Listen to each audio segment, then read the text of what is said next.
Blog Talk Radio.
Hello, everybody. This is I Got Gameplay, of course, and I am Michael Burhan, your sexiest host of hosts. And tonight, I have a meat feast with me. Yes, on my swine day, on the day that I get to eat a lot of meat, I am here with the meatiest of meaty men, starting with the man. Exactly. Starting with the man with the biggest dick that transcends galaxies. His dick apparently swallows more planets than Galactus. He is Mr. Zach. I am huge. Latour. What's up? Zach, so literally, is your dick known as the Death Star? It's known as many things. Yeah. Dun dun dun dun dun dun dun dun. That's my dick theme song. Imperial March. I could just see it. It just goes. I just see a shadow coming over my house. Yeah, that's Zach's dick. Just ignore it. It'll go away. Just ignore the leaf. Think about baseball, dude. You just think about sandwiches. That's what always helps me. And also, speaking about the man who with the voice that can make ladies squirm, he is the one, the only, the Xander Excess Gaming Podcast. My dick is so huge it's bigger than Godzilla. Scullion. I was just about to say, everyone needs to go see Godzilla right now. Movie fucking rocks. Autobiography. Say what now? It's Xander's autobiography. When you unleashed the beast, you had Bryan Cranston just sitting there screaming at everyone to move away. Yeah, he's all like, you have no idea what you're up against. Oh, those poor girls. Anyway, speaking of poor girls, we have the man who transcends continents. The man who basically uses his own penis to drive carts. He is Mr. Travis Goss. And I'm fiercely proud of it. And also, last but not least, this man, his dick is so razor sharp, they call him Sonic the Hedgehog. He's Mr. Craig. I have no tails, Kellerman. I'm doing groovy, baby. Ah, so look, he's got his own boomstick. And that's it, ladies and gentlemen, of course. You know our hosts, you know what they do, and you know what they're up to, so please support them because they need your help and charity. And they also want you to look at them and gaze at them with your sexy eyes, of course. Send us your money. Send them your money because they want your money. Anyway, we are basically going to talk a little bit today about arcades. Yes, arcades. Because the show is basically about the cabinets that we hold dear, the things that started our gaming lives for most and ended with some. We're going to be talking about every single cabinet known to man, and including special edition cabinets that have come out in special events, of course, as well. But before we do that, as always, as part of the IGG tradition, we're going to be talking a little bit of news.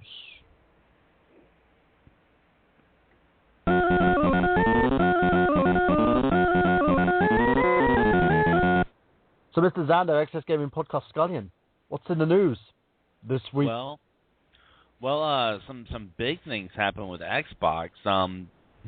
You no longer need the Kinect with the Xbox One. Yep. In June they'll be selling Xbox One at $400 without the Kinect. So that's pretty cool. Someone predicted that. Who was that? Oh yeah, that was me. the world. Yeah. Don't take this thunder away from me, Zach. Don't take this away from me. I meant Burham. Yes, there we go. just remember who does not cut your checks. Very true. Very true. So yes, this is a big thing, a very, very big thing in terms of Microsoft. Most people are saying that in one side they lack a faith in Kinect, and it's something that me and Xander were actually talking about quite recently. How fans don't seem to be very happy. It's like every single time we try, a company makes a move like this, like, oh, you have no faith in the product, but when they released it with the fucking thing, like, oh, the Kinect shit, it's gonna watch me wank. It's like, come on, guys, in the end, you've got to fucking go with one or the other. It's either, okay, it was shit, yay, or, oh, fuck, you don't believe in your product, I liked it. So, and I think one of the worst things with the Kinect was they attempted to make it mandatory. That's the one thing that I think Microsoft did wrong with this little thing. If they released it as a separate attachment, I wouldn't have had an issue because people would have bought it anyway, regardless if they used it or not, depending if they collect for the console. So let's start with you, Xander. What's your opinion on this? Well, I think if they didn't attach it to the console, I don't think anyone would have bought it. Honestly, I mean, look at the original Kinect, and I mean, a lot of people. Some people I've talked to said they do like the Kinect. They're like, I do like the fact that I can come home and say Xbox on and it turns on. But that's really about it. Like, you never hear anybody talk about the games or any other function. It's funny because those are the same people that talk about the Wii and the Wii U being a gimmick device, but yet they like the fact that they can tell a console to turn on and it'll turn on. I mean, that's not gimmicky at all. But it's really, really funny, and I knew it was only going to be a matter of time before they would cut it out because, I mean, I just didn't think it was going to really catch on because it's just one of those things that 3D and motion control only goes this far with the general audience. Yeah, I agree with you on that one. What about you, Zach? What do you think on this? Well, I mean, this shouldn't be a surprise to anybody. I'm pretty sure when we talked about this when Xbox One was first coming out, somebody must have mentioned there should have been a version without the Kinect. As what Xander said, nobody would have bought it. I disagree. Kyla bought a PS4, and she also bought the camera for it separately. So that being said, if one person will buy it, there's tons of other people that will buy the same type of device. Yeah, I mean, I don't care either way. I'm still not buying an Xbox One, but this should have been done from the beginning. Microsoft completely just skipped over the whole, well, I guess the Xbox division just skipped over the whole, give customers what they want. Instead, they decided to give customers what they want and more, but not in a good way. What they want and more, but charging them more. So, it's whatever. But they got a new guy in there now. He's also taking away the need to have Xbox Live to watch Netflix, which is amazing because I've had a 360 forever, and I refuse to fucking pay for fucking Xbox Live just to watch Netflix because I don't even use Xbox Live. And why would I want to pay for both of these fucking services? It's not just Netflix, man. It's like YouTube, Hulu, all those things that you could use any other type of device to watch this stuff on. Well, the guy who's in there now, good. Whoever they just fucking got rid of is a piece of shit, and he deserves to go. His ideas are pretty much my way or the highway, so fuck him, and, so long, whatever. Oh, you mean Don Matrick? Yeah. Yeah. He went to work for some shitty, mobile game company. Yeah, that was it. So he's probably the dude behind the loads of Farmvilles. He'll just be sitting there, talking about Farmville for the rest of his fucking life. So, yeah. We all hate Don Matrick. And his couch, of course, because when you hate someone, you've got to say fuck their couch. Anyway, let's go on to Travis. Travis, what do you think of this? All I can say is it's about time. Because Yeah. I really don't understand why that was even part of the system at launch, because only a few games really use that feature. So to get rid of the Kinect, I think is the best thing that they've done, and I really hope this really pushes more units for them and everything, because I said so from the beginning. If it wasn't for the Kinect, I would have considered getting an Xbox One because, like I said before, I'm a die-hard Killer Instinct fan. I was there when the game was in the arcades. Of course, we're going to get to the arcades here in a little bit later in the show. I love the Super Nintendo port, and I've played the heck out of the Nintendo 64 Killer Instinct when that came out. Although that was basically just Killer Instinct 2, but still, I thought it was great. But anyways, I'm just really happy that finally that Microsoft has pulled their heads out of their rear ends, and finally have realized what the fans have really been wanting this whole time, which is a Kinect-less Xbox One. And I mean, if you're a person who must have everything, of course you probably would get the system with the Kinect. But if you're just going to play games and that's about it, and you don't really care about any motion controls or waving your hands or say Xbox on or whatever, I mean, I'm just happy that they finally realized this is what fans have been wanting, and potential buyers, of course, too. Yeah, no, I agree with you totally on that. It's one of those things where there should have been choice, and I agree with Zach wholeheartedly on that as well.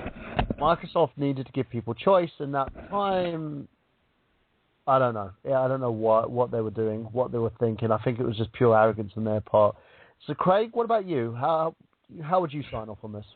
Well, I think that the Kinect is a novelty. You know, it's cool when you first use it and stuff, but like after a while, you just want to play video games the old-fashioned way.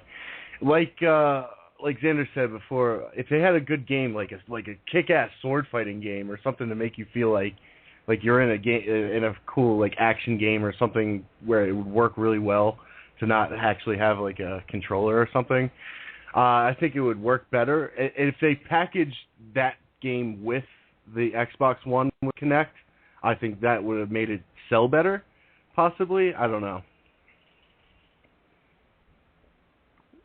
Okay, no, I agree with you on that one as well. Okay, so moving on from there. Zan, you got any more news for us?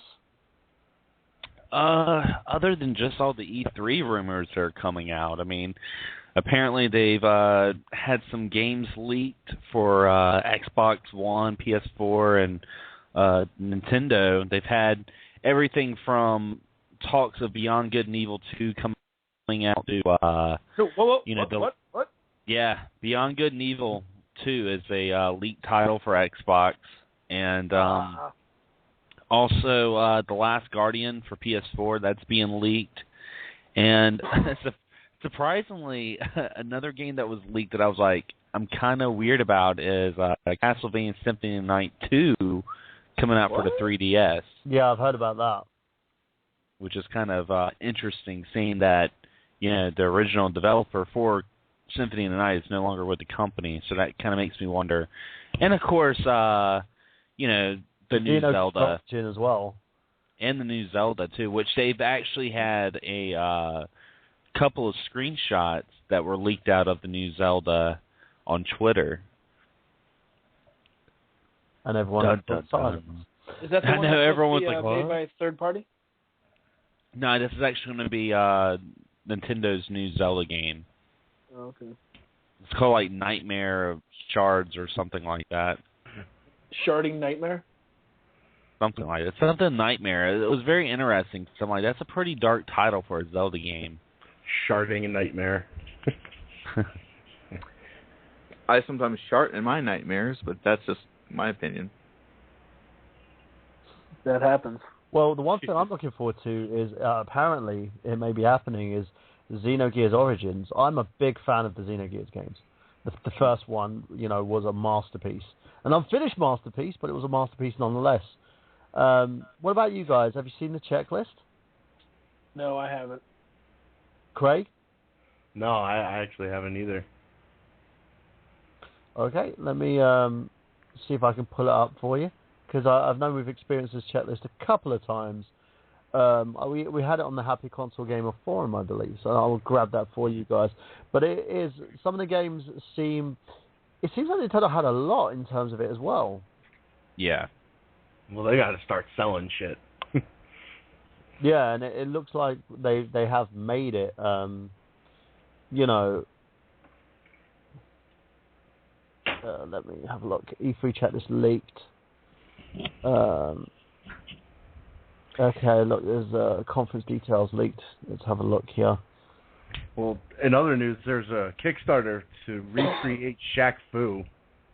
No, that already happened. Shaq Fu 2, that's been funded. It's been funded, so it's going. Yeah. Yeah. And I'm going to buy it when it comes out. You you like it? I think it's gonna be It's gonna be a lot better than the original, but it's kind of silly. All the games that I would like to see remade, and that game is like, oof. Money talks. Money talks. I just realized. On a side note, I just realized I totally forgot to send you and Kyle a picture with me holding up both my copies of Shaq Fu for both the Genesis and the Super Nintendo. You have 2 copies? Yeah, for both systems. We need to talk about where this relationship is going, Travis. I know what you guys are thinking. Like, why do I have both of them? Well, the fact of the matter is, I've come to realize that in order to appreciate video games, you have to also play the bad ones as well. And to tell you the truth, even though it is a bad game, I just look at it as something that it's so bad, it's actually pretty funny. Yeah, I agree with you on that one. It's one of those games that's bad, but I wouldn't put it as a so bad it's good category. No, it will never be good, but it's just funny to play and watch. To play or watch, I should say. It's definitely one of those games that's gotten a big cult following with it. It goes right up there with some of those movies that are so bad it's good. Mm-hmm. That everyone talks about Shaq Fu, and everyone always talks about how much of a piece of shit it is. But at the same time, it's always brought up. So there's some sort of want factor in it, you know. Maybe I need to make a shitty game. That's probably where I'm going wrong. You know, I need to make a shitty game so that people would play my shitty game, say how fucked up it is, start a Kickstarter for the sequel, and then people buy it. Actually, that gives me an idea. Well, you come up with a game, then turn it into a sequel right then and there, like Burhan Blows Part 3 or something. I don't know. I think to start with that. Like, is this a game or is this porn? I'm just throwing out a title. I mean, I'm not good with titles and all that stuff. I mean, you look at the guy who named his own show Rose Colored Reviews. I mean, I don't think it was very, top notch. I like that name. That name's fine. There was no issue with it. At least it wasn't, I don't know, off the top of my head, 2 oaks in the lawn chair or anything like that. I don't, it's Rose Colored Reviews. It works well. So I don't see an issue with it. But yeah, that's another little bit of news there as well. Craig, have you got anything else for us? Moving on from the Shack Attack. Well, I do know that Microsoft is bringing the Halo series, I think 1 through 4. I don't know about Reach and some of the off titles, but they're remaking them or just updating them and putting them on my Xbox One, which is kind of neat. I heard that too, but I heard that was a rumor. Yeah, I would think that they would do it because it's their flagship series. Like Halo is kind of what Microsoft is. I mean, I don't think that they have too many other IPs that are as popular as that. Yeah, no, I agree with you on that one. But it's weird though. The thing about me is I don't really want to pay for updates of games. Are they for free? Are they going to be part of the Goals for Games contingency that they're doing? That could be. I would imagine probably the first 3, maybe Halo 4 might be a paid for game, kind of like how the Tomb Raider game was remade. I did buy the Halo Anniversary game that came out I think 2 years ago when they remade the first Halo for the 360. I did rebuy that just because I loved the first Halo campaign, and it was cool that, for the first time you were able to actually go online with the first Halo maps. Right.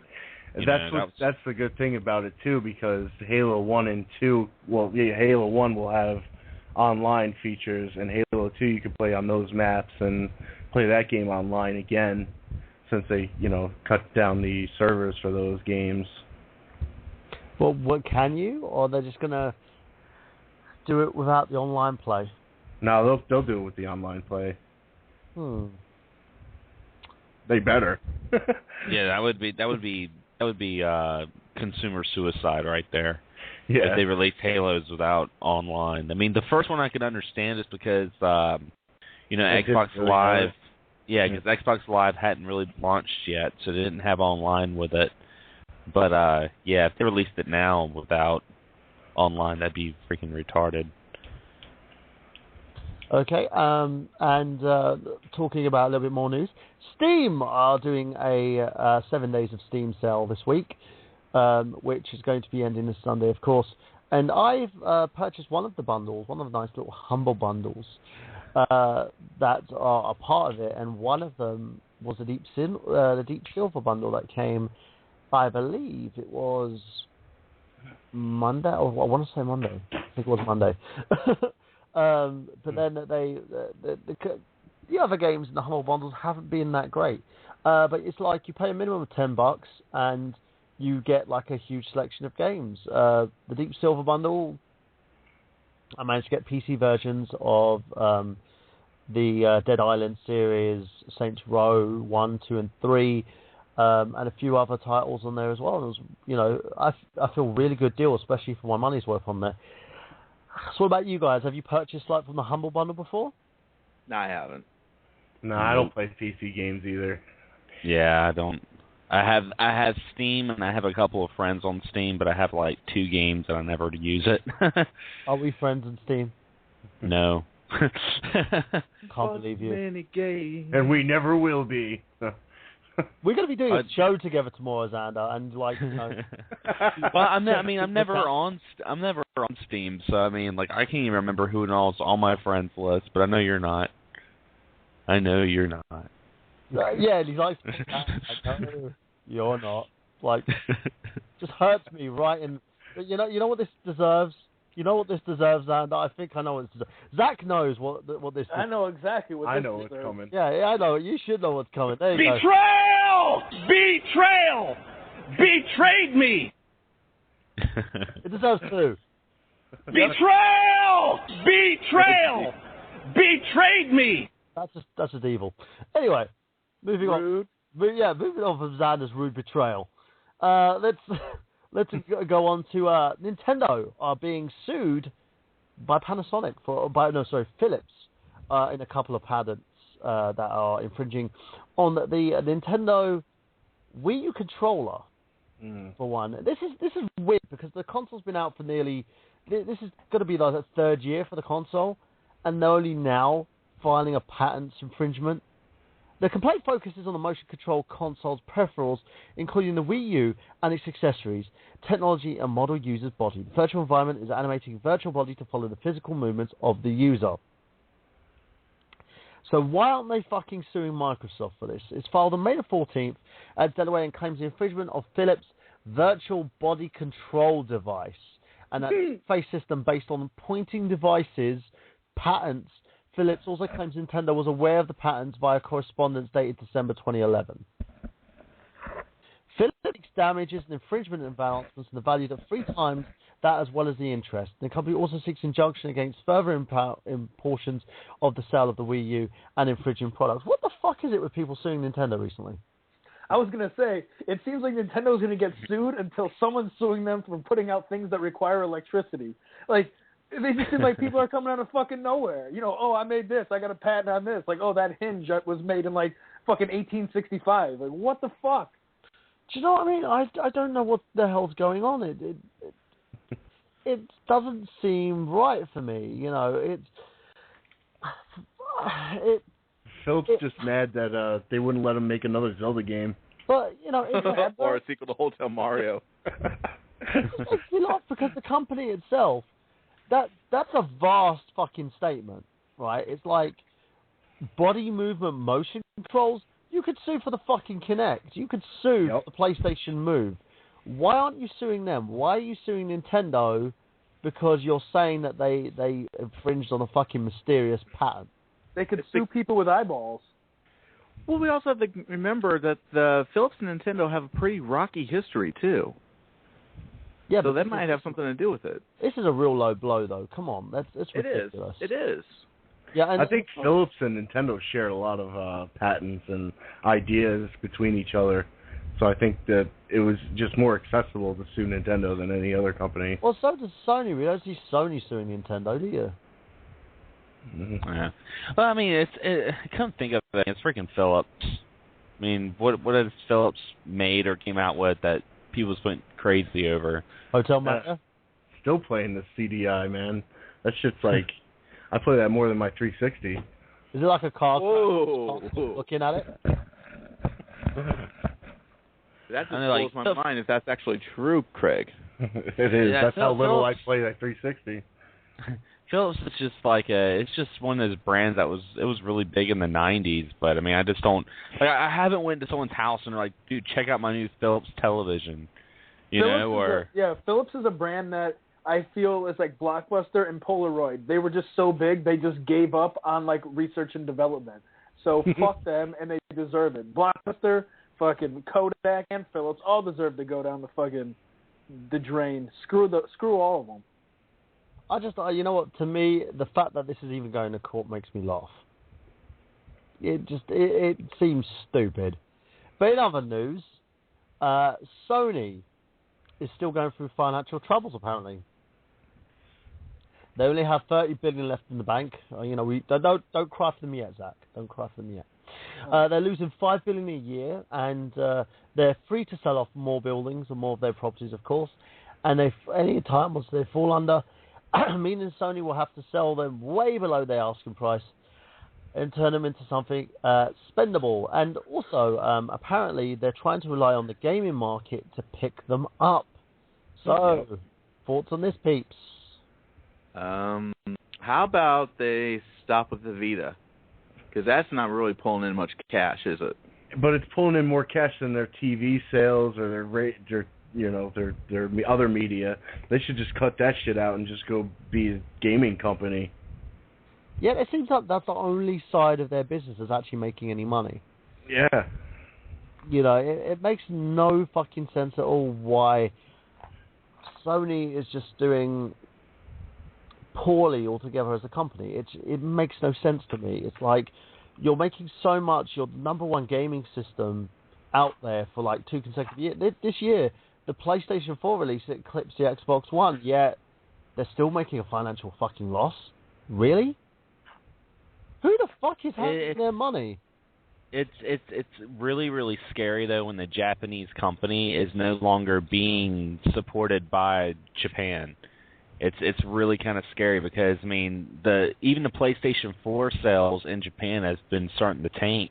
Right now, the expected Wii U sales are supposed to trample over PS4. And it's just like, the way Japan is with their products, they're so proud of it and they have so much honor. When they start pushing it aside, that's going to be a problem. And I really think Sony focusing on just the gaming, as big of a conglomerate it is, I think that's a really, really bad sign, honestly. To me, it doesn't make sense. I think they need to literally focus on building their company, and if there's assets that are basically fucking them over, there really needs to be... Someone needs to investigate this and look into it and try and plug the fucking holes, because it just looks like that the company's just hemorrhaging money for no fucking reason. And it's not from the gaming and development fund. It can't be from the gaming. I mean, they're touting how like the PlayStation 4 sold out more than any other system ever, or whatever the fuck they were saying, and all the games that they're creating and stuff. It can't be the gaming side of it. So. In other gaming news, Kim Jong-un takes on the Catalyst in a new video game with his assistance of his best friend Dennis Quinn, apparently. You can experience life as a cat, but now you can pretend to be the dictator Atlanta-based More Horse Games created a side-scrolling video game that will be available soon for PCs and mobile devices, and it features Zach Latour's hero, North Korea's Kim Jong-un, gallivanting forest and unicorn dashing through the streets of Pyongyang, battling U.S. paratroopers, and eventually setting fire to an American flag. Oh, and of course, Kim Jong-un notes, besides, his Dennis Rodman will also be involved in the game, and as The Guardian points out, this game, simply titled Glorious Leader, could trivialize the very serious accusations against the dictator's regime, and the many perceived problems that seclude the nation. Money Horse Games CEO Jeff Miller told Guardian that the company hopes to carefully walk the line of satire without being an apologist for the regime. What do you guys think of this? Kim Jong-un's got his own video game now. Fuck him. Well, when you said Dennis Rodman and Kim Jong-un, I thought it was going I thought it was going to be a basketball game, like shut up and jam. No, really? You know? Shut up and starve my country. Yeah. Shut up and take my money. Eh? It could be like a Sim City game where you just make the city look like it's actually really doing very well. But it's not. It's really not. Right, you're putting up buildings with fake electricity. Fake electricity? Construction paper in the windows. Well, apparently, loads of press outlets have been receiving copies of Mario Kart 8 to review. Yay! I'm looking forward to mine. I've got mine pre-ordered. Out on the 30th of May, of course, and it's easy to assist the new entry in Nintendo's long-running Mario Kart series as being nothing more than an instrument update of classic racing formula go back to 1992's original Mario Kart on the Super Nintendo. For your surprise, just now, the series has come alongside of new items, including ever-controversial Spiky Blue Shell, and it's gained bikes, tricks, customizable tools, online play, and a whole lot more. So, what do you guys think? Are you guys looking forward to Mario Kart 8 when that's released? Oh, God, yeah. Yeah, Travis has just jizzed himself, folks. Don't worry. Sleepy. If you I need to find somebody with a Wii U to play it. go to Travis' house. What you should literally do. Just go to Travis' house, just open the door. Hi, Trav. What the fuck? What are you doing here? Yeah. It's like camping on his couch for like a year playing Mario Kart 8. What about you, Zach? Are you looking forward to it? Yeah, I think Kyla's buying it. He's getting it the day it comes out, so we'll be playing that game. Yeah, Mario Kart's pretty sweet. I like kart racing games, so yeah. I'm thinking when I get my copy if I'm actually going to do an unboxing to make everyone jealous. I haven't decided yet. You should do it, and then put a troll face. A troll face. You know, there actually is a power up that I'm really excited about that can actually counter the blue shells. They actually have like this megaphone that you can use to counter the blue shells going after you. Yeah, but did you see the Series 7s as well? You've got a power up that lets you have all the fucking power ups at the same time. Yeah, but now it's 8. Is it 8 now? Yeah. Yeah. So that's awesome as well. It's to me, and the fact that the carts are customizable, that they've taken that from the 3DS and they've improved that. Fuck me, that's going to be amazing. For those who don't know, just so I can make you jealous, I've actually got my pre-ordered edition coming on the 30th, and that includes my lovely Mario steering wheel, my blue shell, my Bullet Bill T-shirt, and also the copy of the game. Nice. I can't wait. You know, the fact that I even find Lars T-shirts in the order baggy, so I'm going to be wearing all that shit, playing a game, giving Travis the finger while I'm doing it. You know, all the stuff you'd normally do by being a troll, and also making troll faces and wiping my dick on the blue shell just in case anyone's tempted to steal it. You gotta pay $5.99 to play as Yoshi though. Yeah, of course you got to do that, man. Zach plays $5.99, plays Yoshi all the time. You know, that's part of Zach's thing. Even on the Super Nintendo, he just throws $5.99 at the fucking screen. Yeah, I'm like, you guys see the South Park when Token is playing? Who's the guy who does Medea? Medea? Oh, that's Tyler Perry. Tyler Perry, yeah. There's a South Park episode where every time Tyler Perry shows up, Token just gives him money. That's like me. Yeah, just every time we play Mario Kart, it just throws... Oh, Yoshi! Throws money at the screen. But what do you think of also the new way that they're playing the levels as well? Like the cars sort of like turn into hovercraft vehicles as well. Like, it has several different layers. Apparently, with the customizations, you can actually improve your steering. You can improve the abilities of each of the carts as well.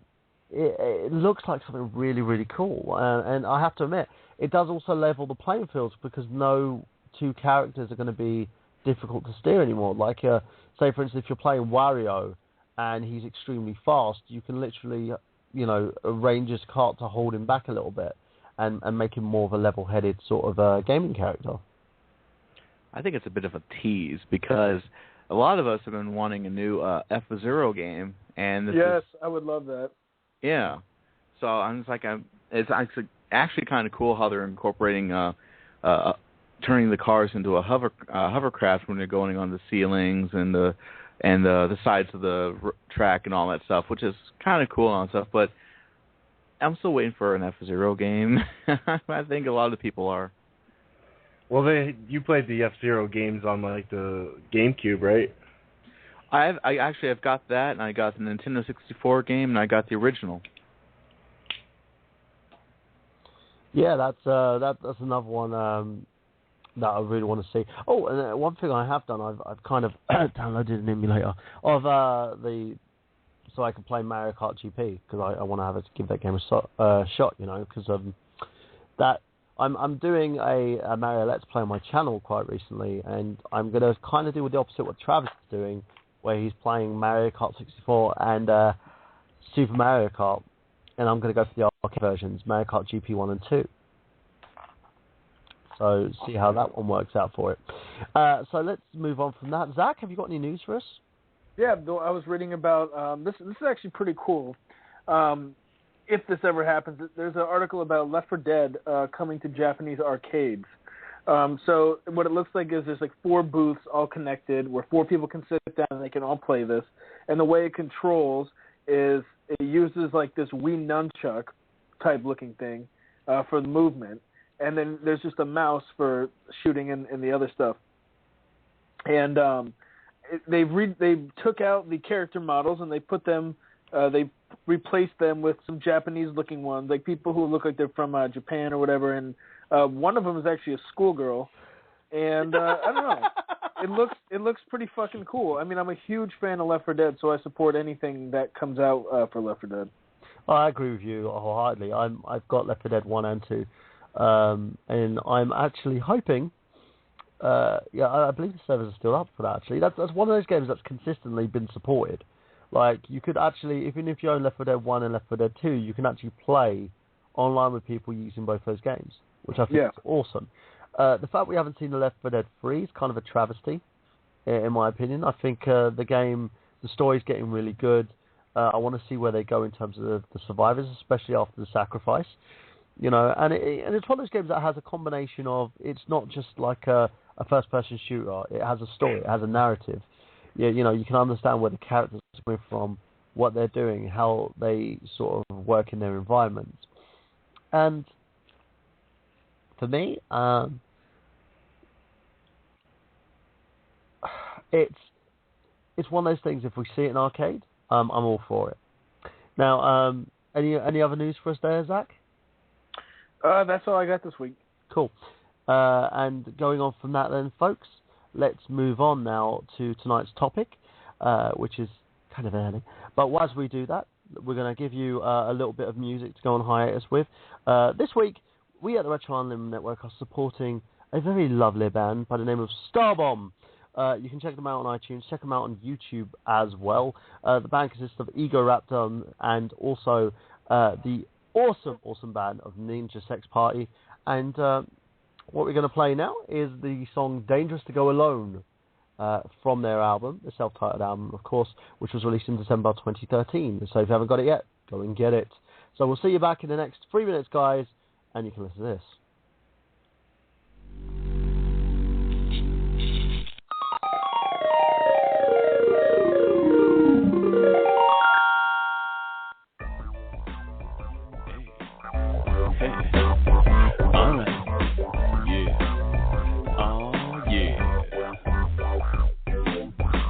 me, y'all, I'm straight out of Hyrule. Been on the force of good since 1986. Old school, I'm bringing you a laid-back summertime jam. Hold on a minute, Link. Hey, what's up, old man? I see that you're embarking on another epic quest. You're gonna use your ocarina to rescue the princess, but you'll need a magic weapon that'll never ever miss. It's dangerous to go alone. Take this. Oh, thanks, old man. That is really very nice. I can always count on you for help and friendly advice. Though I've never seen a sword quite that shape or size. Oh God, that's not a sword, it's your dick in disguise.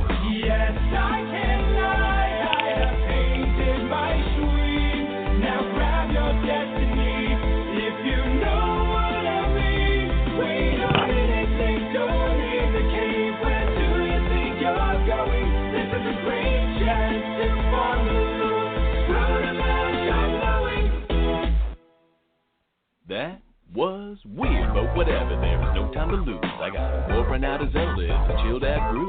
Wait, this isn't Ganon's Lair, I'm in Liberty City. This place looks just like Philadelphia, but even more shit. I'm at the corner of Dead Cotton Prostitute Junction. Something in my ocarina must have gone and malfunction. I gotta fix it quickly, there is justice to do. Hold on a minute, Link. Oh man, is that you? This is the place you can't survive with just a sword in your wit. It's dangerous to go alone. Take this. Well, that's really kinda duh, that's your wrinkle dick again. Look, I know I'll wear a tunic, but I'm not into men. Don't be that way, bitch. Let me introduce you to my three best friends, Mr. Johnson and the Juice Crew. If you see the princess, tell the world you know you're gonna grab her. So why don't you try to come back? I am the Oh my God!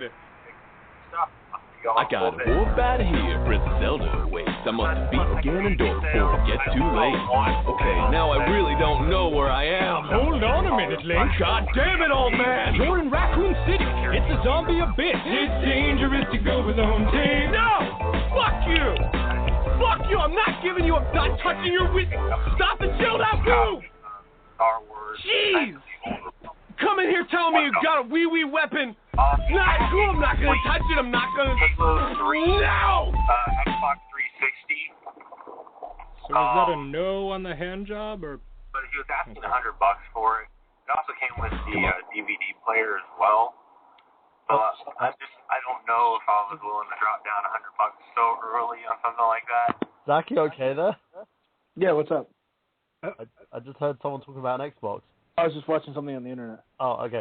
So, ladies and gentlemen, that was Starbomb and Zach listening to something on the internet. So that's the ultimate mashup. Exactly, the ultimate mashup. That's from the album. It's Starbomb, of course, self-titled album there, and the song "It's Dangerous to Go Alone," based on the Legend of Zelda franchise.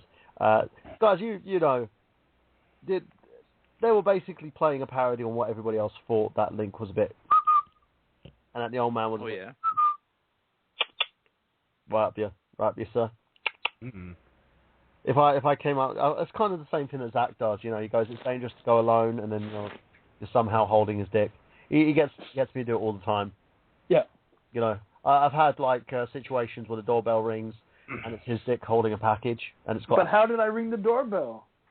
Somebody's got to hold it for you. That was a joke from Freaks and Geeks. If anyone's ever seen that show. Sadly, I've missed it.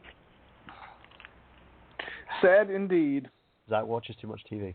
Anyway, we're basically moving on to our subject today of arcades. Now, we're basically with arcades. Arcades were systems for those of you who are not in the know, because most people now at this day and age are probably more familiar with the fact that home consoles are more of the dominant systems. You know, the consoles now probably are more powerful than more of the basic arcades way back when. But arcade systems used to be the big thing for most, and now are considered retro in a sense. You know, you have arcade collectors, you have arcade cabinets.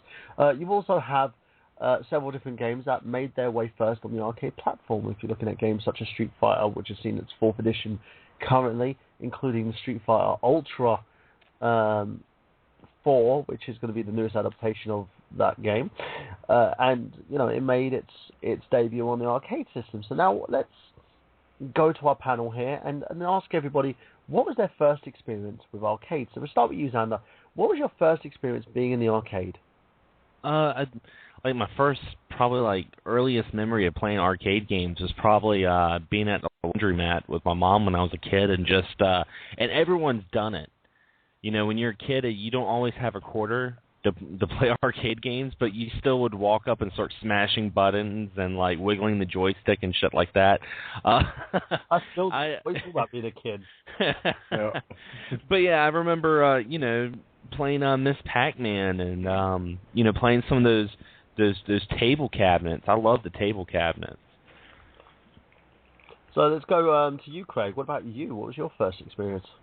Well, there used to be this big arcade, like, when I was a kid, it's about the time where, like, arcades were, like, in the golden age, so then they kind of just, like, fell off after that, but there used to be a place called Fun Central, and we used to go in there, and I remember, like, people, this was, like, Street Fighter 2 had just come out, so, like, people were, like, lining up to, like, fight each other and shit, and it was just, like, huge lines, and they had the thing on the big TV. But I remember I used to play games like The Simpsons. I don't know if you guys, it's like a beat 'em up. Love that game. Yeah, that, the One of Ninja my Turtles. favorite beat 'em ups that I love so much Yeah. to play on the 360. We have talked about this, and I have told people about my painstaking time that broke my heart when I was a kid, and I went up to my brothers going, "Can I play with you?" And they were like, "No!" But it's 4 players, don't care. Yeah. Yeah, it was like that. The X-Men game, that was another one. That was the 8-player or the 6-player one? The 6-player one, yeah. I wasted probably like $100 on that. Whoa. No, I mean, probably not that much, but you know, I was there like all day. I would be there all day, all weekend long playing just that one game. Very, very cool. X-Men. So, what about you, Travis? What was your first experience with an arcade? Oh, wow. Oh, I was really little, to the point where, well, we went to this one place, I don't remember exactly where it was. It was like a restaurant of some kind, and they had a Pac-Man machine. And I wanted to play it, and since I was so short, I couldn't see the screen. No. But, they found like a little stool for me to kneel on, and after they gave me a quarter and popped it in, I was just, you know, playing the heck out of it. I mean, it wasn't really that great. You had to add that in there, didn't you? Come on, that was good. You're not going to get a quick one as clear cut as that ever. Popped it in, that's what he said.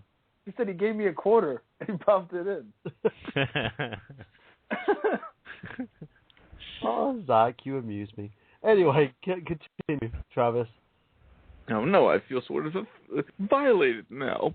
But anyways, no. Anytime that you play with Zach, you also feel violated. That's why people don't go to his house anymore, because he just violates them.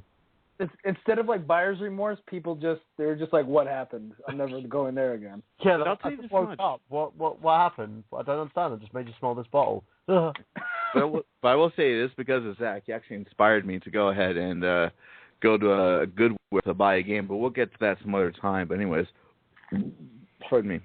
But no, remember playing Pac-Man for the first time in an arcade, or at least at this restaurant, and just being mesmerized by it. I thought it was a lot of fun, and and still to this day I still play Pac-Man because it's just one of those games that it just ages. I mean, it looks primitive graphically, of course, but you got to admit it's still a lot of fun to this day.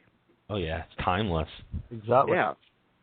The latest time I've actually played Pac-Man, when I was at the Play Expo, I got to revisit all my favorite games, but I'll go into that in a little bit. What about you, Zach? I can't remember the first time. I remember when I was really young, we had an Atari, and I know there's like a lot of arcade games on there, so I really can't remember what the first time I ever went into one was. But one of them I can remember was when we were getting pizza at this one place, and my favorite band was Guns N' Roses. And so this wasn't like, I mean, I think they were my favorite band in like 6th grade or maybe it's like 5th grade. So I was decently young. I'd probably been to the arcade like way before that, but I remember we were there and there was a Guns N' Roses pinball machine, and I was just like awestruck. I was like, what is this? So I played it like a bunch, and every time we'd go there, I'd play it. And I mean, that was years and years and years ago. But like last year, I drove by this place for like the first time in like a decade, and I was like, "Holy shit! I wonder if they still have that machine in there." But no, they don't. They traded it for some dumbass pinball game. You guys remember the Revolution X game? I got it on PlayStation. Yeah, they had it in an arcade, and it's like a stand-up shooter and shit. That shit was funny.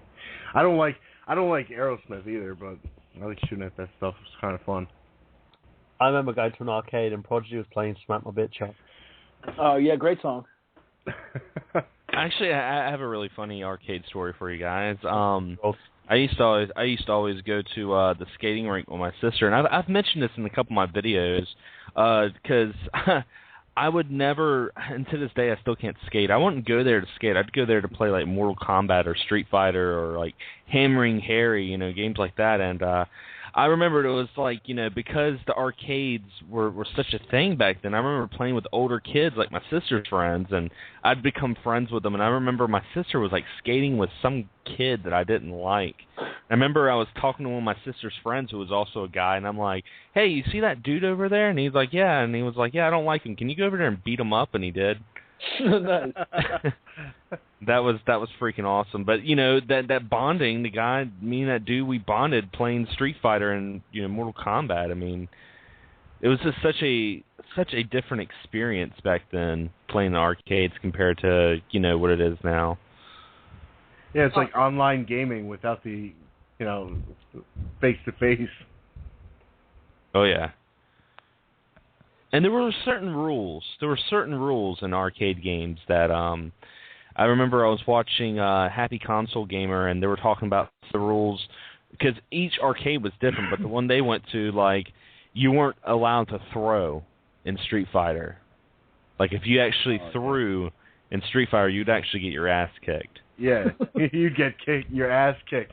So if you sat in like Call of Duty and you were hiding and doing that stupid shit, like all they could do is like yell at you. But in the arcades, you actually get somebody to punch you in the face. They're like, if you throw in this arcade, you're stuck at the claw machine for the rest of your life. You don't come back to Street Fighter. Go back to playing skee ball, kid. Go to the claw machine, the skee ball. You go play the ticket game. No, I agree. With me, the thing about the arcades, it's kind of, I've had a varied experience with it. I think primarily when I was a kid, I always wanted to play arcades and I was obsessed. At my local swimming bars in Lewisham, which has just recently been like knocked down, and they kind of removed the arcades about a few years ago as well. Beforehand, was they had an arcade system at the front, and I remember I never even used to go swimming. I just used to play the arcade games. I was a fat kid. Everyone else was swimming in this, getting all fit. I was just like, fuck this shit. I'm playing fucking Street Fighter, and we would play like tons of different arcade games and shit. And I was enjoying myself, man. I was like this fat little chubby kid when people insulted me. I was like, fuck this, I got my video games. And I'll be wasting like quarters and quarters down there. Well, like 25p's. And going from there, basically, there was a place that opened up in Lewisham called the Golden Griddle. It had everything. This arcade system had fucking arcades left to right to fucking centre. Now, being a fat kid that basically didn't swim and decided to play arcade games in swimming bars, one of the only reasons they decided to take that fucking shit out. I also was a frequent person spending my dad's washing money at the arcades fucking in Lewisham, and eventually, when the home console debuted, when the NES came, about, we saw the arcades starting to die down. They were still prominent, but they weren't as prominent. I used to basically, as soon as I grew up, I was going to like secondary school. I was going to local chip shops and playing arcade games, as my local swim bars ripped the arcade games out of the fucking places, and the Golden Griddle like shut itself down. And then eventually, the only place I could go to actually play arcade machines is the local Namco arcade, which is actually up in central London. It's like the last of our arcades that actually exist. But it has loads of other things as well. It has like bumper cars. I think if you've watched my YouTube channel, you've seen the video of me and my kids in there screaming about and playing about in the arcades in there. And it's one of my favourite things to do. I think the one great thing that the arcade has is the experience, and we kind of lost that now. You know, there's not that much personal contact in gaming anymore. You can't go to the machine, like put down your coin and get ready to play. You know, you've got like there's this experience where everything's accessible now. And I am a big fan of online gaming, and I've said this. You know, I like online gaming, but I'm also a fan of local gaming. I'm also a fan of arcade gaming. Not the same. Yeah. Well, Burhan, it's funny that you say that about like putting a quarter down, because I will say, back when I was big at going to the bar and everything, that's still how like pool tables are done. People just go up and put $1 or 4 quarters or whatever, and they'll be, you know, depending on the night, if it's a Friday night or a Saturday night, you know, almost like a whole side of the table will be full of quarters and dollars. You know, people waiting for the next game or whatever. Yeah, that's exactly how I do it when I'm playing pool at the local pool place as well. Which is rarely, you know, just saying that because people know I have no life. But you know, it's actually quite funny when you see stuff like that, because when I used to go and play pool, it was the same thing. We had arcades there. I remember there's a place up in Catford, which is like next door. There's a steroidal gym full of big fucking massive guys who like look like they're fucking gonna eat you alive, like Arnold Schwarzenegger. Get down. And next door to that is an arcade place, and it had pool tables, it had arcades, it had everything. And I used to go there up until the late 90s, early 2000s, and then things just started disappearing, you know. My first experience on the arcades, believe it or not, was actually an arcade cabinet that my dad fixed and brought into his shop. He found it in the middle of the street. It was a Gallagher arcade cabinet in the fucking street. Oh, man. What a find. Wow. Like, which one was it? Pickup truck. Damn, it was a Gallagher. Oh, Gallagher. Oh, nice. He rigged the fucking thing. He rigged it for free play. Yeah. Cool. And how damaged was it? It wasn't that bad. It was a bit water damaged. My dad basically fixed it up and then sold it to pay the bills. Believe it or not. Yeah. That's what his business was going under at that point, and he was just like, you know, he was going to the point where he was getting really sick, and he sold the cabinet off. I don't need this Gallagher cabinet. Just throw that shit in the street. Yeah, it was like, I don't know how, I was like, Dad, where did you get this from? He's like, someone just threw it out. And I went, what was wrong with it? And he's just like, a few wires were loose. You know what it is, man? Back then, I think people would get like new cabinets or new video games in, and they would just throw the old ones away because they thought, you know, they were outdated. Yeah, and he just, you know, I played it all the time. I just used to come home from secondary school, and I was like punching that cabinet, you know, bashing the fucking buttons, playing the fucking game, and having so much fun on Gallagher. And it makes me laugh when thinking about that imagine if we kept that cabinet would be worth freaking so much money at the moment. Original? Probably like $2,000. Well, probably like $1,000, $2,000, something like that. Yeah, you know what I mean? It'd make me laugh, but I probably still wouldn't part with it. My dad had to sell it from underneath us. He didn't tell us. He just came to the shop. Break your heart. Yeah, we're just like, Dad, where's the arcade cabinet? He's like, I don't know what you're talking about. I'm like, I was playing Gallagher. What'd you do? Did you check under your bed? Yeah, he just looked at me and went, and my mum just like gave him a nudge, was like telling him like what's going on. I was like, I sold it. Like, what? Like some guy offered me £200 for it, and it just I was so sad. So what he did, he ended up using some of the money to buy another Nintendo and plug. So we had like 2 Nintendos. We had the second one. I think it's kind of, he said that he bought it, but apparently someone also owed him money because he came with like about freaking 60 games with it. Wow. Burhan, was that arcade machine in your house? It was in my dad's shop. Oh, okay. I was going to say, your electricity bill must have been out the ass. His shop electricity bill was up the ass anyway because he was dry cleaners. If you've ever been in a fucking dry cleaners, you know those machines fucking zap electricity. I'm motherfucking mad. Yeah. But if it was me, I would have kept the cabinet no matter what. That cabinet would have been in my home. Live in that thing. Yeah. You can unplug it at night, unplug it when nobody's using it, you know? Yeah, and I wouldn't have had an issue with it. But it's kind of one of those things that I remember so vividly because we owned a fucking arcade cabinet. It was weird. to the sense, because I didn't know what the fucking thing was. You know, it was like, oh look, I've got an arcade space game. You know, my dad must have rented this from the same place everybody else rented it from. No, we owned it. You know, and it was a weird experience, and I loved playing the game. You know, I loved playing Galaga, and I have to admit, as a guilty pleasure, I've downloaded a copy of Galaga onto the Xbox 360 just to reminisce about it. Same thing I've done with The Simpsons and X-Men. As soon as the arcade perfect versions of they came out, I've been playing those like fucking crazy. And it's one of those things that it's a little piece of nostalgia that, you know, goes into your heart. And it's something as well that I don't think my kids will ever experience, which is the sad part. You know, they'll experience the same stuff that, you know, you can experience today. Like, there's a Pac-Man co-op game, which is exclusive to the Namco arcades, that they have here in the UK, which is great, but it's just not the same, you know? Yeah, you could have, like, a retro arcade studio or whatever, but it'll never replicate that experience of having, like, all those kids come in one place, and then, you know, you meet new people and stuff, and it was like kind of like social media before the internet, you know what I mean? Yeah. Just for those who don't know, the arcade game is a coin, or titled Coin Up, is a coin-operated entertainment machine usually installed in a public business, such as restaurants, bars, whorehouses, and also Zach's Place. Particularly amusement arcades, the arcade games are video games, pinball machines, electronic machines, and also holes that Zach sticks his dick into. The games are redemption games, merchandises such as claw cranes. The golden age of arcade video games also lasted from the late 1970s to the 1990s.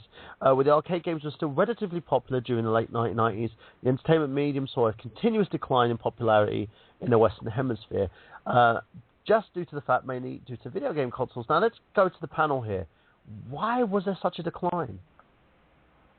It's because the home console market, you know, was constantly growing and evolving, and the people just found it was entertaining to play the games at home than it was in the arcade. And also some of the games in the arcade were later ported to home systems too. Well, let's think about that. Why didn't that happen, say, with the Atari? Well, it did. There's all kinds of arcade versions on the Atari. Yeah, but it still didn't see a decline, did there? It was all about the graphics. Oh, so elaborate on that a little bit, Craig. Like, as soon as, like, the Sega Genesis hit and they had Golden Axe, you know, and it was just like an almost identical port of a game you could play in the arcades, but you could play it in your home. Plus, it's also like, you know, when your parents are buying you games and stuff, they know you're at home playing games and not out somewhere where they don't know what you're doing. Yeah. No, go on. Sorry about that. I was also going to say too that the reason why another reason why attendance in arcades were going down, where not a lot of people were going to the arcades anymore, is because now that we've become more of our social skills have changed in terms of how we communicate with people. Like, for instance, nowadays, instead of actually having like a person play the game with you in the arcade, you know, you can have the same game available on your home console, but have it updated to now where you can actually play it online. And that's another thing too. When these systems have gone online and everything, people have found reasons to stay home and play these games with people that they've never met, but they're playing on the other side of the country and all this other stuff. So that could be another aspect. And also I'd like to note, too, other than just the online aspect, that I think that's done a lot to the arcade scene, but, I mean, think about towards the middle 90s, early 2000s, how big rentals were as well, like Blockbuster and renting video games. I mean, you no longer had to, you know, because before you played arcades to try out the new games that were going to be coming out, but now you could just rent them and bring them home, and instead of, you know, you and your friends going out, you could just have, you know, everyone could have a sleepover and play a game, and the games were getting so much more arcade perfect that it was almost like, let's not go to that, you know, sketchy pizza place. Let's just stay here and play, you know, at the house. With the weird old man with the trench coat leering at Yeah. Plus, you could play, like, you could rent, like you said, like, you could rent Mortal Kombat and play it for, like, all night, you know? and not having it cost you like $30. Yeah. No lines. Yeah, no, it for me as well. I think one of the big things was I wouldn't have to pay money. You pay a one-off fee, you get to play these near arcade perfect games at home, and you didn't have to basically keep popping coins in to experience it. Right. So that was another big thing. What else do you think sort of rose the downfall there? What else? You know, because there have been systems that have kind of been arcade perfect platforms, and one of them was the Neo Geo.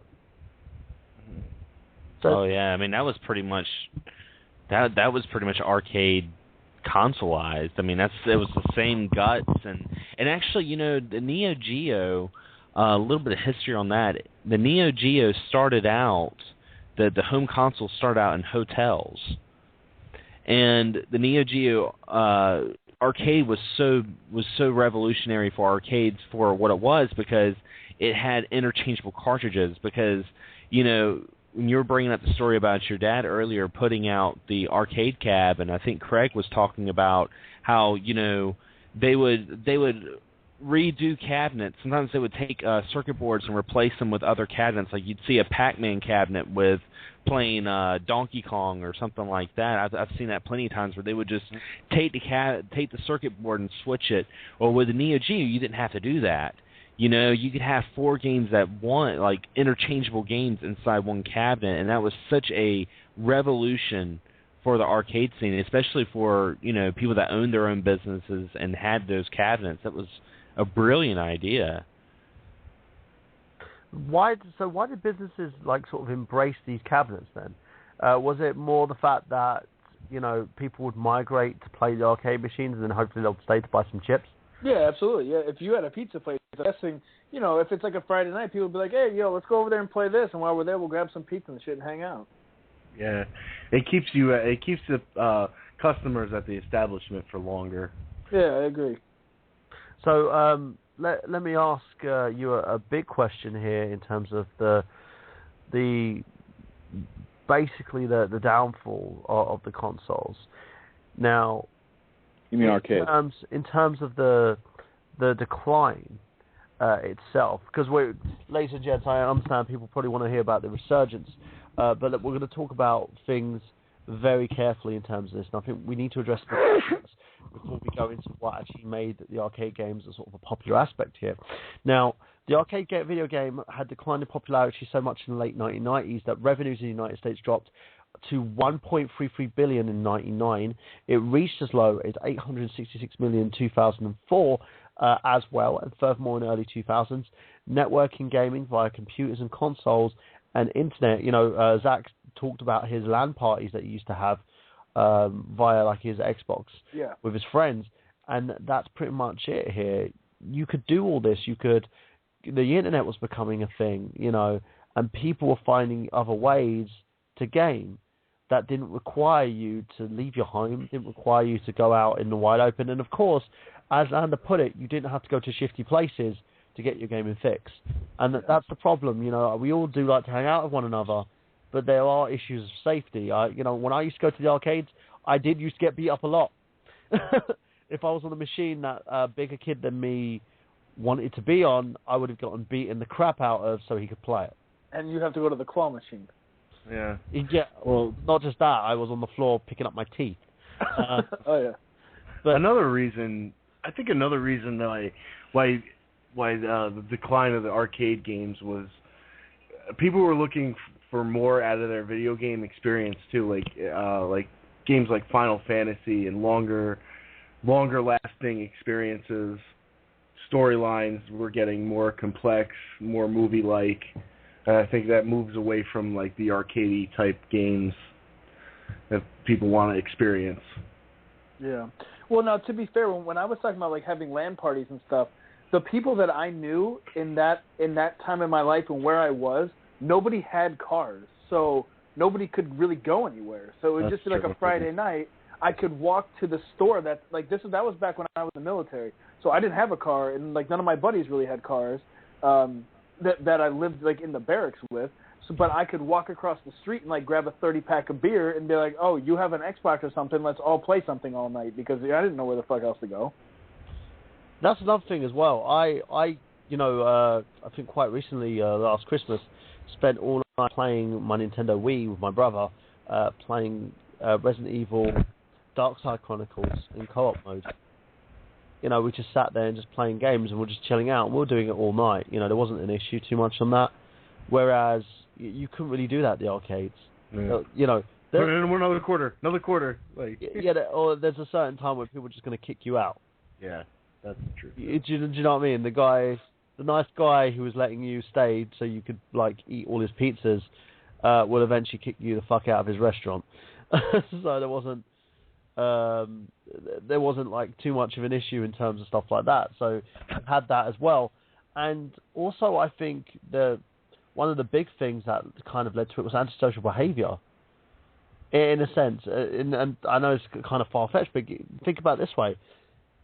All the trolls that are behind their machines today, being keyboard warriors, were out there in the arcade causing fucking like problems, hitting machines, breaking stuff, causing issues. Fights were breaking out in the arcades. So, you know, you had a lot of them migrating into their homes afterwards. And as things went over to... And, you know, the biggest thing, of course, that was the downfall was the internet. Because we could play without actually being out in public. And for people who are... And I know a lot of introverts out there, this was their fucking golden ticket, man. You know, you're not having to go out in public and be seen by people and just stay in closed doors where it's safe is kind of the best place they could just relax in a sense. They wouldn't have to do anything else, you know, and they could just play their games willy-nilly. But nobody's breathing over your neck waiting for you to get off the machine so they can play it. Yeah, exactly. You know, but still, you know, the arcades are still around. They are viable. There are other elements of them are being used now, such as you have the redemption games, you know, the games that you can play to win prizes, merchandises, food services, refer to fun centers and family fun centers like the Namco arcades. Long-standing chains such as Chuck E. Cheese, Gatti's Pizza, and also changed formats to old video game arcades, having long since closed. Classic coin operated systems have become largely provided to dedicated hobbyists as well. And now you find that most arcade systems aren't coin operated anymore. Do you guys notice that? They have tokens. Yeah, they have tokens, and now, I mean, there's some arcades, and this is also, I believe, first done with the Neo Geo, because the Neo Geo had a memory card that you could actually put into your ADS or AES. I always get it mixed up. The AES, you could put your memory card in there and get your scores or unlock characters, and you could transfer that memory card to an actual arcade unit in public. And there's actually some games, like I went to Jungle Rapids. It's like a little putt-putt type place here in town, and I went there with my drummer, and we were going there to play some arcade games. And while they didn't have as many as or the kinds that I love to play, they still had some of the racing games. Yeah. And you can actually make a profile on some racing games, and you put in your little code, and your code's there forever. And like you can always go back and like check your stats on your cars and stuff like that, and it's really amazing. But also, I wanted to, when you were talking about Chuck E. Cheese, I wanted to also mention that Chuck E. Cheese was a huge thing into arcades and video games, because before it was Chuck E. Cheese, it was called Showbiz Pizza, and the president of Showbiz Pizza was actually the owner of Atari. The whole company was built on advertising video games, because what they would do is they would have these arcade units of these popular Activision games, Midway, Pinball, and they would have them inside Showbiz Pizza for the families, and there was kind of like a guinea pig syndrome. You know, they'd have people go in there and play these games, and they're like, well, a lot of people are playing Donkey Kong right now. Let's consoleize that. Yeah, that's another thing. Smart. Game companies started to mass produce their games because it's actually cheaper. You know, putting something like Donkey Kong on the NES than it was making arcade boards. Yeah, absolutely. I mean, look how much stuff is actually in an arcade cabinet. I actually used to own an arcade cabinet. I had a 4-player cabinet. It was a Captain America cabinet with a Captain Commando board in it, and it was 4-player, and it was awesome. It was fucking beautiful. Why'd you get rid of it? I really regret getting rid of it, but I had to leave. I was in California, and I had to leave to come back to Mass, and there was just no way for me to bring it with me. I ended up leaving like sooner than I wanted to, and there was literally no way to get back with this thing without me spending. Like, I think I paid $300 for this machine, which was expensive, but it was 4-player, and it was in fantastic shape. The screen was fucking beautiful. It was really bright. It was really nice. And but like, I would have had to rent a U-Haul just for this machine, drive it all the way across the country just for this machine. It would have been hundreds and hundreds and hundreds of dollars to do this. So I just sold it when I was over there. I sold it for like $200. Oh, yeah. But, it had Captain Commando, which is an awesome game. And even when you look at the Super Nintendo one, you just have to see that game in arcade. The graphics, like the hand-drawn sprites and stuff, are just so beautiful. They're so nice. The game was awesome. It was so fun. I agree with you on that one. Captain Commando, I haven't played it on the arcade, actually, but it looks amazing. Yeah, it is. So let's now wind back a little bit, guys, and talk about the success of the arcade video gaming system. So basically, what the Electro games are about, what they started off as. They were like mechanical games such as Periscope, submarine simulators, light gun shooters, and it also became a worldwide success in Japan, Europe, and North America as well.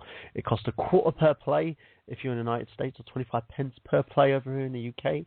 Taito released an electronic mechanical arcade game of their own, Crown Soccer Special, 2-player sports game simulated in the associated football using various electronic components, including electronic versions of pinball and flippers. You've had like the company Sega, who started basically producing arcade games as well, like first-person shooter video games. They were in fact electrical mechanical games, used re-image projectors, manner similar to the ancient Zero Scope, and animations of the screens as well, such as light gun games as Duck Hunt. They released in effects the volume compatible. The same year, Sega released an electromechanical arcade racing game. It was a forward-scrolling road projection screen. Another Sega release that year was Missile Shooter, vehicle combat simulations also. So you can see what was happening with them as well. And one game company, who's now defunct, made their money as well from the arcade systems, was Midway. So they did Mortal Kombat, right? Yes, but this is prior to Mortal Kombat, because they used to actually be a company that dealt mostly with pinball machines and arcade cabinets. So they'll do like combat fight simulators, they'll do pinballs, they'll do electronic mechanical arcade games, which were gradually replaced by electronic video games, followed the release of Pong in 1972. Did anyone play Pong in the arcade? Oh yeah. I put it on the Atari. Oh, you guys are old. Oh. Back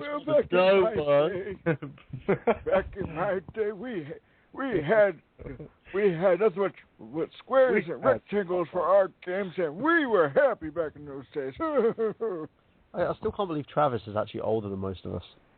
He sounds disgruntled. Well, it's 34. I mean, I'm totally telling everybody my age. Yeah, I still deserve that. But yeah, I was there when the arcades were booming, and I was there when the arcades weren't booming. And we had the great... when that old man was raping me on the arcade. I mean, I was there when the arcades were booming.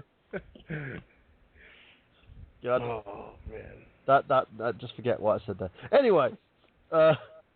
Suppressed memory. I remember Sega had some of the best arcade machines, though. They had like those sit-in boxes where you like driving a racing car, like Daytona USA, and it's like you're actually in a car, like those games. And then Monaco GP, I think it was the motorcycle one where you sat. It was like you were on a motorcycle. As a kid, that shit was awesome. And most people don't know games like Crazy Taxi as well started as arcade games. You can actually sit inside the fucking taxi. I have a funny arcade story. It was one summer. I used to go to like the Boys and Girls Club for summer. Like my mom would work and she'd drop us off, and we'd go there and like play basketball, ping pong, go swimming and whatnot. And one summer, they decided to bring in 3 arcade cabinets. They brought in Mortal Kombat 2, Super Hang-On, and Toki going 8-bit. That's the one thing that you would bring in for kids. Hey, kids, you want to play this bloody game? Yeah. Well, everything. Down forward punch.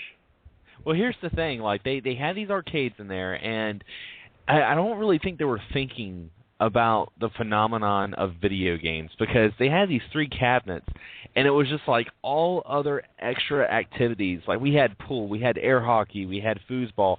All this stuff was slowly becoming a ghost town, and everyone started going to the arcades. And I remember, like, we would have our own tournaments, we would have our own thing, and it was getting so bad they actually had to take the cabinets out because kids were no longer playing basketball. It was like they would make announcements like, "Oh, go to the gymnasium. We're all playing dodgeball," and everyone's like, "No, we're playing Mortal Kombat 2. What are you talking about?"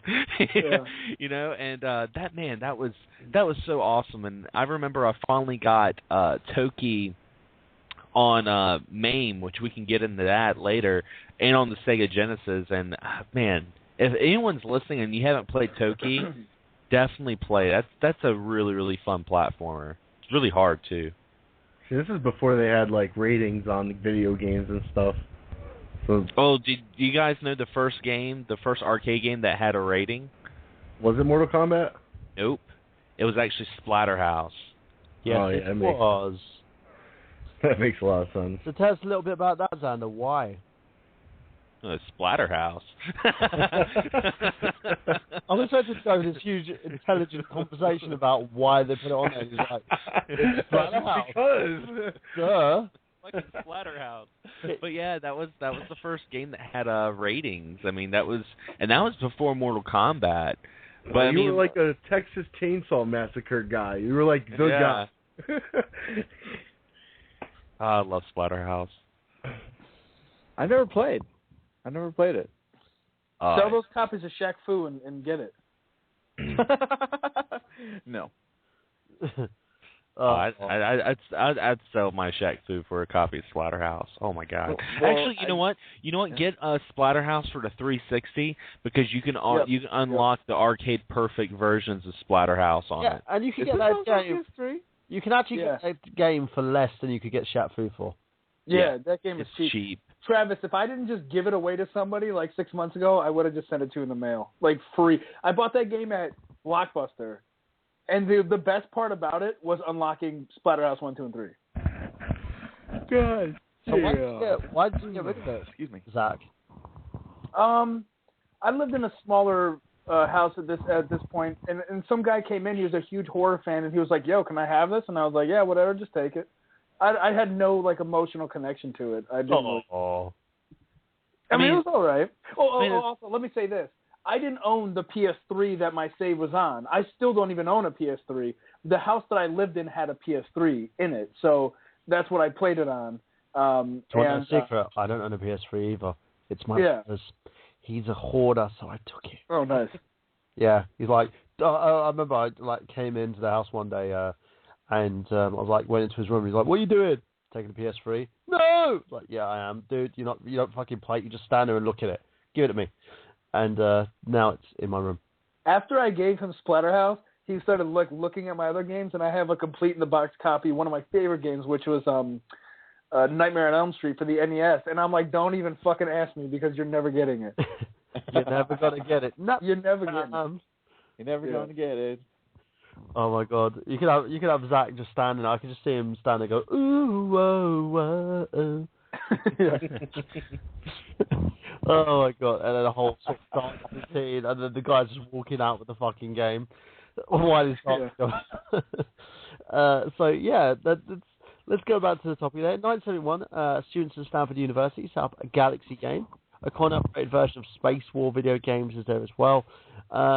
And also, Nolan Bushnell created the first mass-manufactured such game as Computer Science for Nutting Associates. In 1972, Atari was formed by Nolan Bushnell and Ted Dabney. Essentially created coin-operated video game industry with the game Pong, which was the first successful electronic ping-pong video game. Pong proved to be popular, but imitators helped keep Atari from dominating the fledgling coin-operated video game market. Now, going into the golden age as well, there were games such as Space Invaders, which was the first blockbuster arcade video game. Has anyone ever completed Space Invaders? No. I don't think you I can. didn't even know they had an end. It does. Have you seen the remake they did where you got like your human and you're fucking lasering the fucking things? Oh, that was horrible. And then it even has a story as well. And the story. Which one is that? Shit. It came on the. It was called Space Invaders, but then they renamed it something else. It was like Space Warrior or some shit. But it's literally Space fucking Invaders. It's terrible. I've been playing the one for Genesis recently, and that one is awesome. So, what is there anything different about it? No, it's just kind of like a more, I guess, modernized version of it at that time. It's called Space Invaders 91. It's awesome. It's really good. Okay, let me list some arcade games in the 70s to see if you guys have played it. Galaxian. Yes. Pac-Man. That's Yep. of course 1980. Battlezone. Yeah. I've actually played that. Defender. Oh Yep. Yeah. I played that on the ColecoVision. Freaking good. Bosonian. Yeah, I played that. I think so. Never heard of that one. And at the time, in the 70s, the arcade industry was worth over $8 billion. During the late 1970s and 1980s, chains like Chuck E. Cheese, of course, Groundbusters and also Gatti's Pizza combined grossed over $2.1 billion revenue, and it was starting to fall in terms of gaming. So people were looking for a new sort of alternative. They're looking for a new way to game. In the early 1990s, arcades experienced a major resurgence as the release of what game? Anybody? Come on, guys, you know this one. Street Fighter? Yay! Santa gets a cookie! You win. Perfect.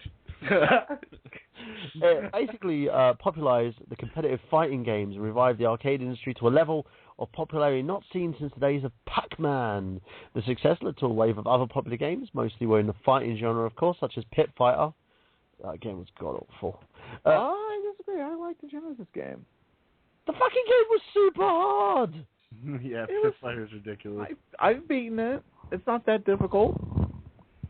Dude, you must have had no sex life that month. Dude, I was like 13 when I played that, okay? So you had, So obviously you had no sex life. no sex life that month. Obviously it was just like, his girlfriend was like, hey Travis, I think we're breaking up. Shh, I'm playing Pit Fire. Playing a game here. I would like to have someone actually animate that. Put it up on YouTube. Get out of my fucking room. It's like, his mum comes in. Travis, are you still alive? Shh. Pit Fire. And by that time, Mortal Kombat as well by Midway Games. Of course, another popular one, which everyone's played in the arcades, including myself. Fatal Fury, King of Fighters, which I believe are some favourites there of Xander Scullion, of course, from Essing. Oh, yeah. Virtua Fighter by Sega, Killer Instinct by Rare, which Travis was actually talking about as well. King of Fighters, the 94 to 2005 editions as well by SNK. And following the rise of 3D graphics in the early mid-1990s, racing games like Ridge Racer by Namco. Did you guys ever played Ridge Racer on the arcade? Oh, yeah. I know, I played it on the PlayStation. I didn't know it was an arcade game. Yeah, it was an arcade game as well. Light gun shooters were also popular as well in the arcades, such as... did you guys play like... what was it called? The House of the Dead on the arcade. Oh, yeah. Oh, yeah. yeah. That was like one of my favorites. Love that. Freaking, watch out! Oh my god! They're going to kill me! With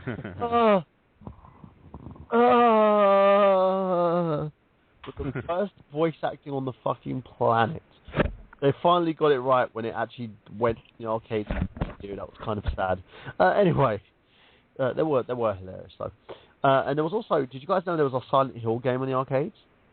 Oh, really? I didn't know that. I remember you. We were talking about that during our Silent Hill episode of the show. Yeah, I played it at I believe the Chocodira arcades with my brother Hussein, aka Khan Lao.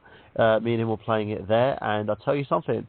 We actually completed that game. We pumped it full of freaking quarters, and we completed the shit out of it. What's it like?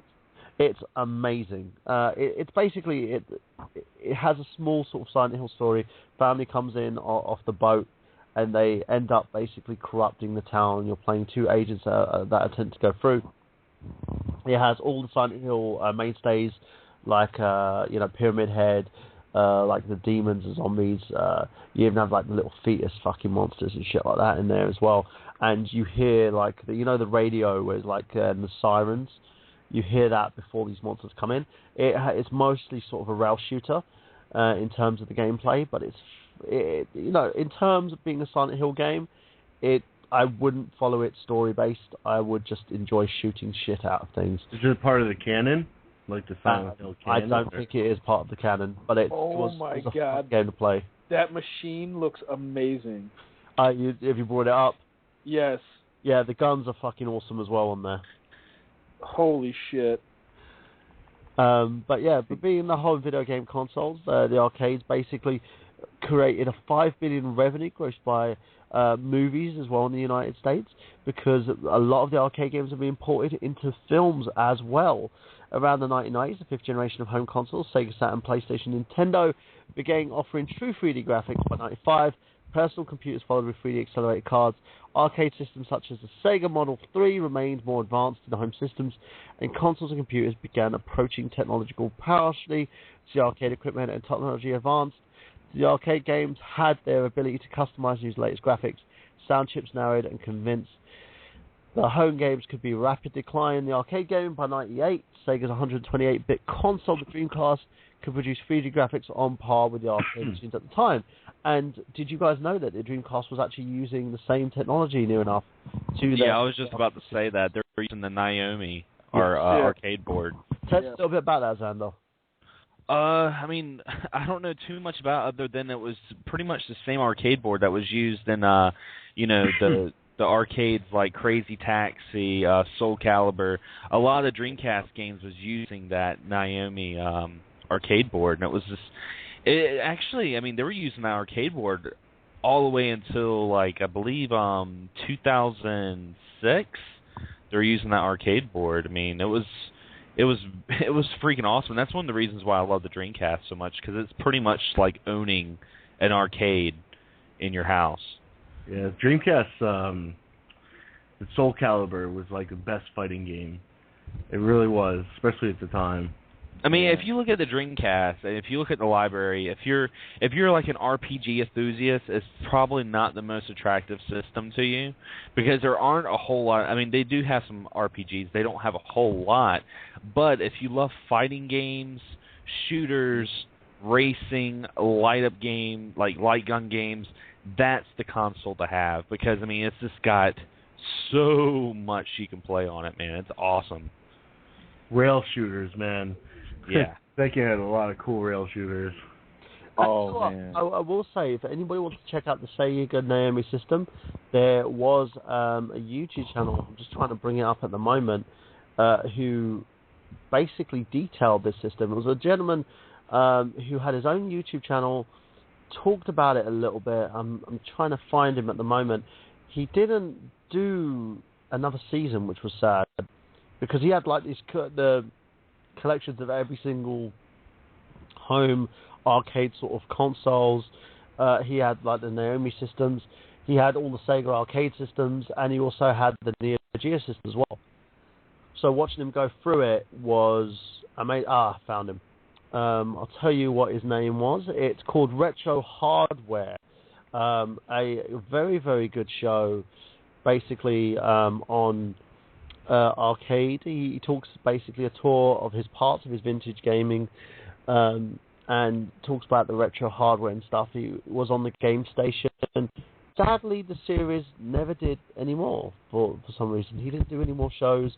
He was one of the other shows, rather than the Have Console Gamer, that went in detail about his retro hardware collections. He's where I learned about the Super Graphics system as well, about the PC Engine, about loads of other systems that I've never seen. And he had all these fucking arcade systems in his apartment, and I have no fucking idea how this dude, why he basically didn't go bankrupt from his electricity bill alone. It's a manic. I will put him up there for you. Check through his playlist. You could literally scroll through his playlist in a week, depending how you view it. It's there in the link there for you guys, and I'll post it in the I got gameplay Facebook page for you guys as well to check him out, Retro Hardware. But he covers the Naomi board quite simple and quite easily. So let's go from there and then just talk a little bit about where the arcade industry is today. So today's arcades are found in niche in games. They use like specialist controllers, largely inaccessible to home users. An alternative and interpretation of those controllers have been used, such as the arcade sticks used in fighting games. The example, the popular genres are rhythm games, such as Dance Dance Revolution. Come on, who's played Dance Dance Revolution out, you guys? I have. I haven't. You know, actually, I've never played it, but a buddy of mine used to always play it when we used to go to mall back when we were like teenagers and we were mall rats. I would always go there and watch him play, or I would definitely like to watch the chicks play. That was always fun. Who's in that? Yeah. Someone's a pervert. Hey, I was like 16, man. I had feelings I didn't know what was going on. His pee-pee was going up. Jeez. He'll be the kid walking around with an awkward partner. Drum Mania would be another machine. Rail shooters such as Virtual Cop, Time Crisis, and also House of the Dead. Anyone who is everyone has played Virtual Cop, right? Oh, yeah. I love Virtual Cop. Time Crisis?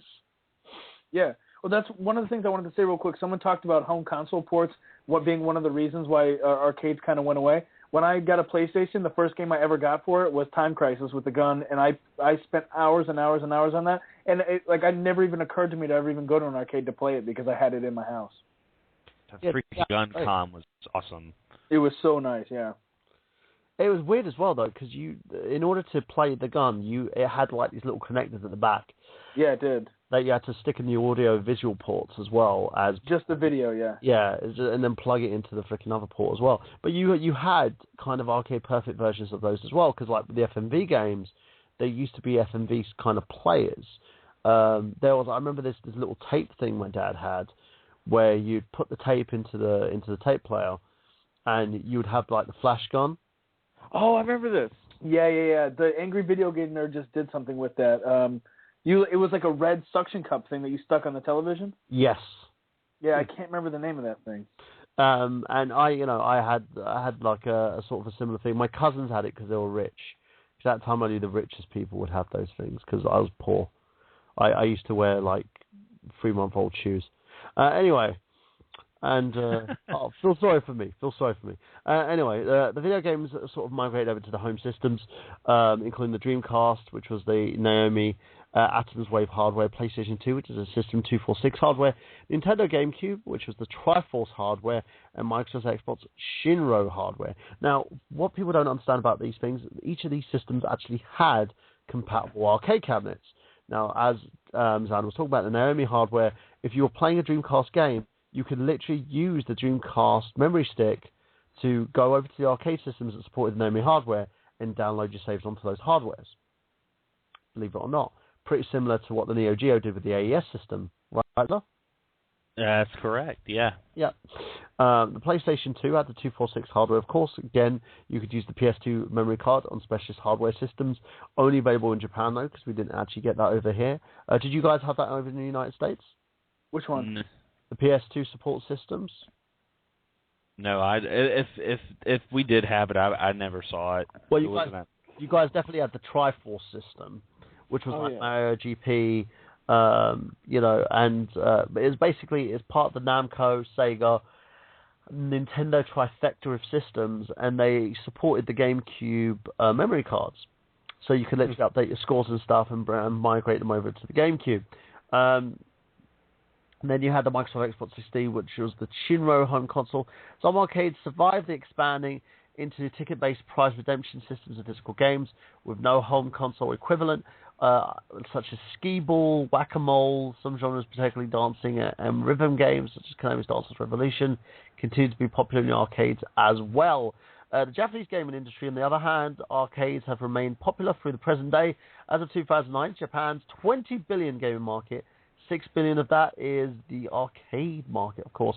It represents the largest scale of Japanese video game market, followed by the home console system, mobile gaming at $3.5 billion and $2 billion respectively. And in 2005, arcade ownership and operation accounted for the majority of Namco's revenue.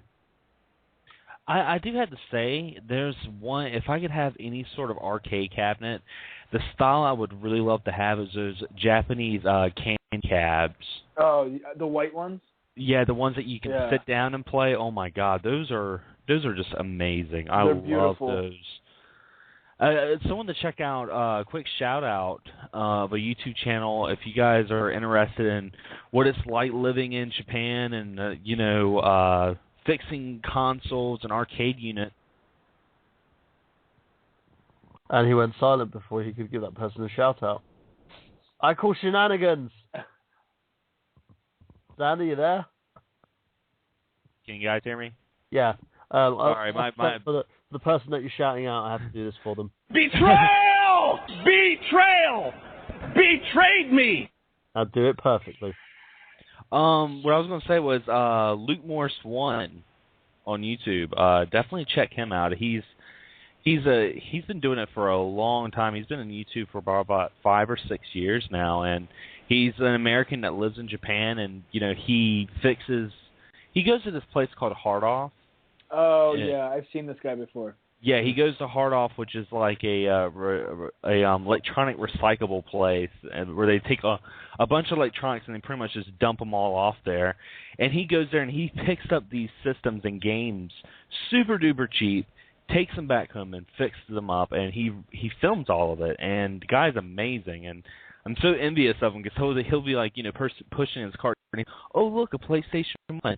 That's blah blah blah yen. He's like, it's about $10. I'll buy it. I'm like, oh man, So definitely check him out. Definitely, I'm going to do that. Can you put a link in the Skype for us? Yeah, I'll do that. Awesome. And we'll make sure we post a link on the I Got Gameplay YouTube page as well. For all the links we have on this episode, including the music we played, and also the links to the YouTube channels that we're referencing here as well. Now, let's continue that the worldwide arcade revenues gradually increased to $1.8 billion in 1998 to $3.2 billion in 2002, rivaling PC game sales at $3.2 billion in the same year. Particular arcade video games are a thriving industry in China, where the arcades were widespread across the country. The US market also experienced a slight resurgence, with the number of video game arcades across the nation increasing at 2,500 in 2003 to 3,500 in 2008. There was significantly less than the 40,000 arcades in the early 1980s. As of 2009, successful arcade games usually sells around 4,000 to 6,000 units worldwide. Relatively simple yet solid gameplay. Many of these games had inspired new generation of fans who can play on mobile phones. Emulators such as MAME. Have you guys used the MAME emulator? Oh yeah. Yeah. Xander uses it like a boss. Well, I have. I actually have two ways I play MAME now. I did have. I have a laptop that pretty much just has Windows XP on it, nothing else in the internet, and I use that laptop to play MAME. And I have the Neo Geo X arcade stick that I have hooked up to it, and then also I just got a Ouya about 2 weeks ago, and I have MAME on that, so now I can play MAME games on my television. And I use the Xbox 360 Street Fighter 4 arcade stick to play those games. So I'm in like hog heaven. Yeah, because you sounded like the fucking Kool-Aid guys, like ooh yeah, ooh yeah. It's pretty awesome. I love it. How much did you get Ouya for? I bought it new. I bought it for like $99. That's not bad at all, actually. Not with all the stuff I put on it, man. The little box is like a little box of goodness. I've put so much use to it. I love it. You got tired of waiting for the Retron 5? Yeah, pretty much. Dude, is that thing ever fucking coming out? I have no idea. It's already come out. I have yeah. Out of the closet. Well, you know what's funny? I just found out not so long ago that some YouTubers, and not even like big name YouTubers, but some YouTubers have actually already gotten the Retron 5 to review on their channels to help out Hyperkin. Really? Now, how did they get this? What Insert penis into mouth. I was like, what kind of hands did they have to shake? I don't know, but man, I was like, shit, you know. Hands. What kind of hands that are also called dicks.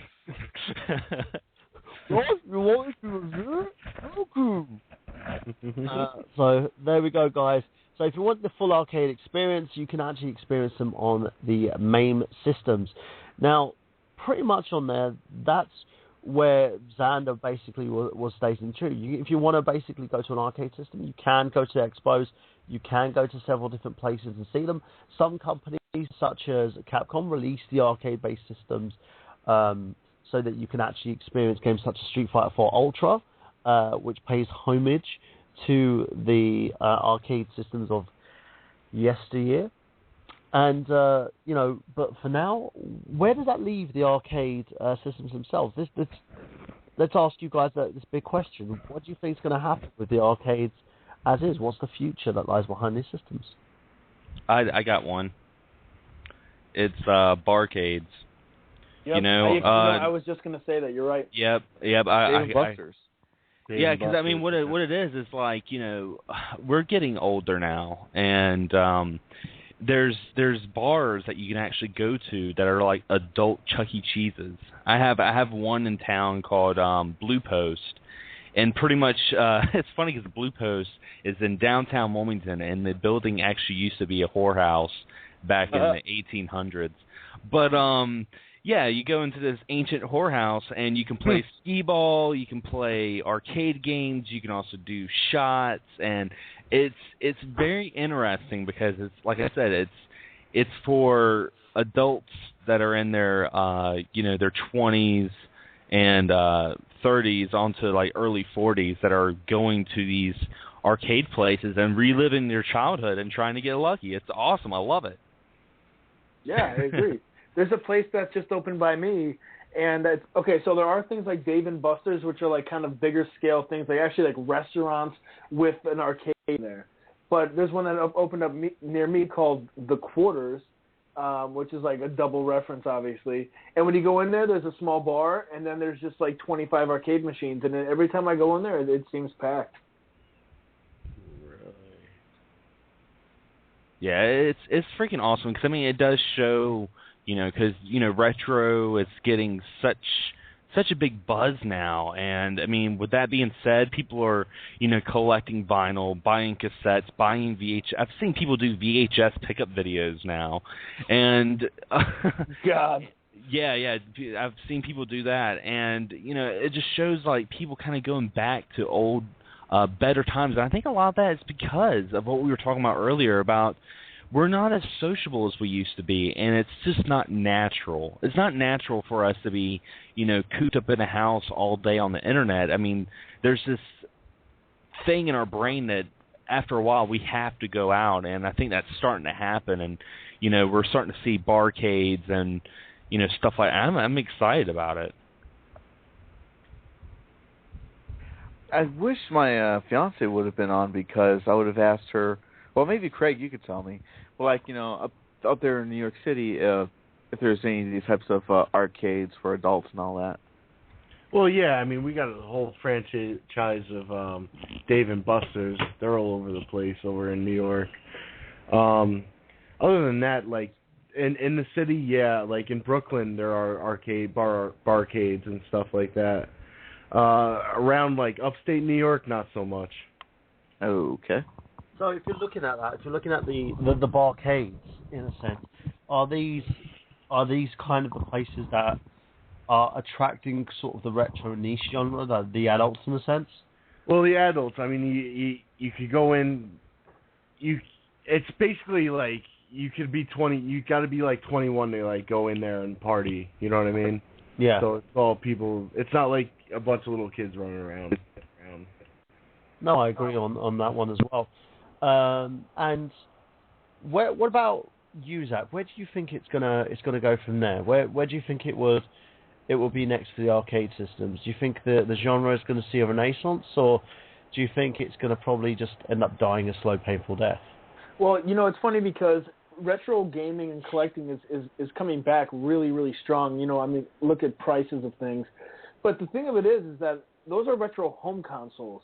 I'm not so sure that, like, people can get this nostalgia for arcades if they really have never been to them. I think that they can – it's almost like, if people are playing Mario now, I think they can buy, like, Mario for NES and kind of get into that. I don't know if they would – make that transition to something like an arcade. So that's one reason why the barcades, I think, are so popular, because it's like, 25, obviously 21 and up, 25, 28, 30. Those are the people who probably went to arcades and had a lot of fun in them. So this is kind of, something that they can do again. Every time, like I said, I go into this one, it seems packed and everyone's having a great time. And that's definitely, the thing. But I feel like it's going to be, so 3 separate instances. There's this one bar, the Quarters that I was talking about, which pretty much exists to have video games. Then there was another bar I used to go to where they knew that they could make money, so they brought in like 4 video games into this bar that only had pool tables, and all the time people were surrounding the video games. And then there was this other bar I'd go to that strictly had pool tables, and they pretty much refused to have any type of video games, only darts and pool, which is cool, but, they should have done something like video games. So I think if they're there, people will play them, but I don't think like arcades themselves are going to be expanding and opening up again. I think it's the barcade that's the thing now. Okay, so it's basically if it's there, people will play it. Yeah. I can agree with you on that one.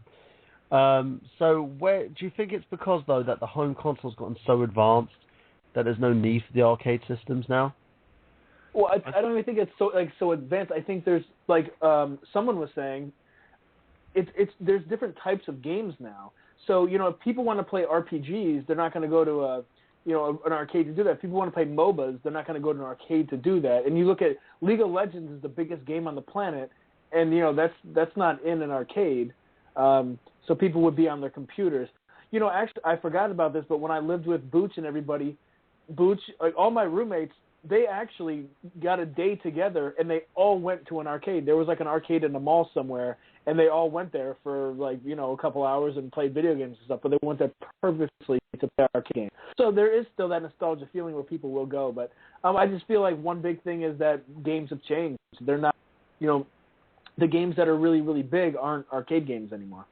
Yeah, I was about to say that my mic was cut out when I was wanting to talk earlier, but I was going to say about the whole barcade and like nostalgia. It's like with arcades now, there's like a thin line between novelty and nostalgia. And I agree with Zach. It's not like playing a home console because even people that didn't grow up doing retro collecting and all that stuff, and they still know what a Nintendo is, and they can still pop in Super Mario Brothers. Like, oh yeah, it's Super Mario Brothers, and that's kind of like how those people are when they see arcades. They're like, oh look, it's Miss Pac-Man. Look at that, that's so cute, and they'll start playing that. It's got that accent right there. Like, oh, that's so cute. He's like, he could play like Palin. That's weird. Who's nailing Palin? Xander is.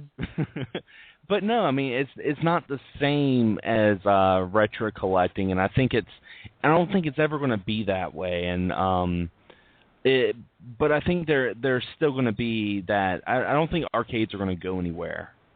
I don't think they're going to. I don't think there'll be an ancient piece of technology or anything like that. But I don't think it's going to be as big as retro collecting. But then again, these barcades are popping up everywhere. I remember, I remember at one time we had Blue Post, and now we have Blue Post, and now we have, a couple of other bars.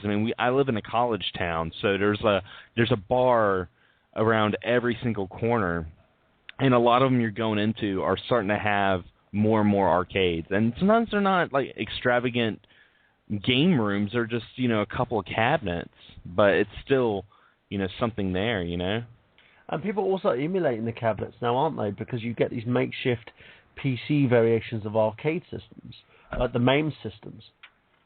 Yeah, you can get arcades with like 50 games built into one cab. Yeah. Yeah. Well, the thing of it is, like, a lot of people, a lot of these bars and stuff, they don't actually buy these arcade machines. They just rent them, especially like with their pool tables and everything. So. I wouldn't rent them. I'd fucking buy that shit. That's just me. Cool. I'd make love to it. Just like, take that corner slot. Take my joystick. Anyway, I'll just stand there and freak people out as they go to put the joystick on Street Fighter into my dick. Ah!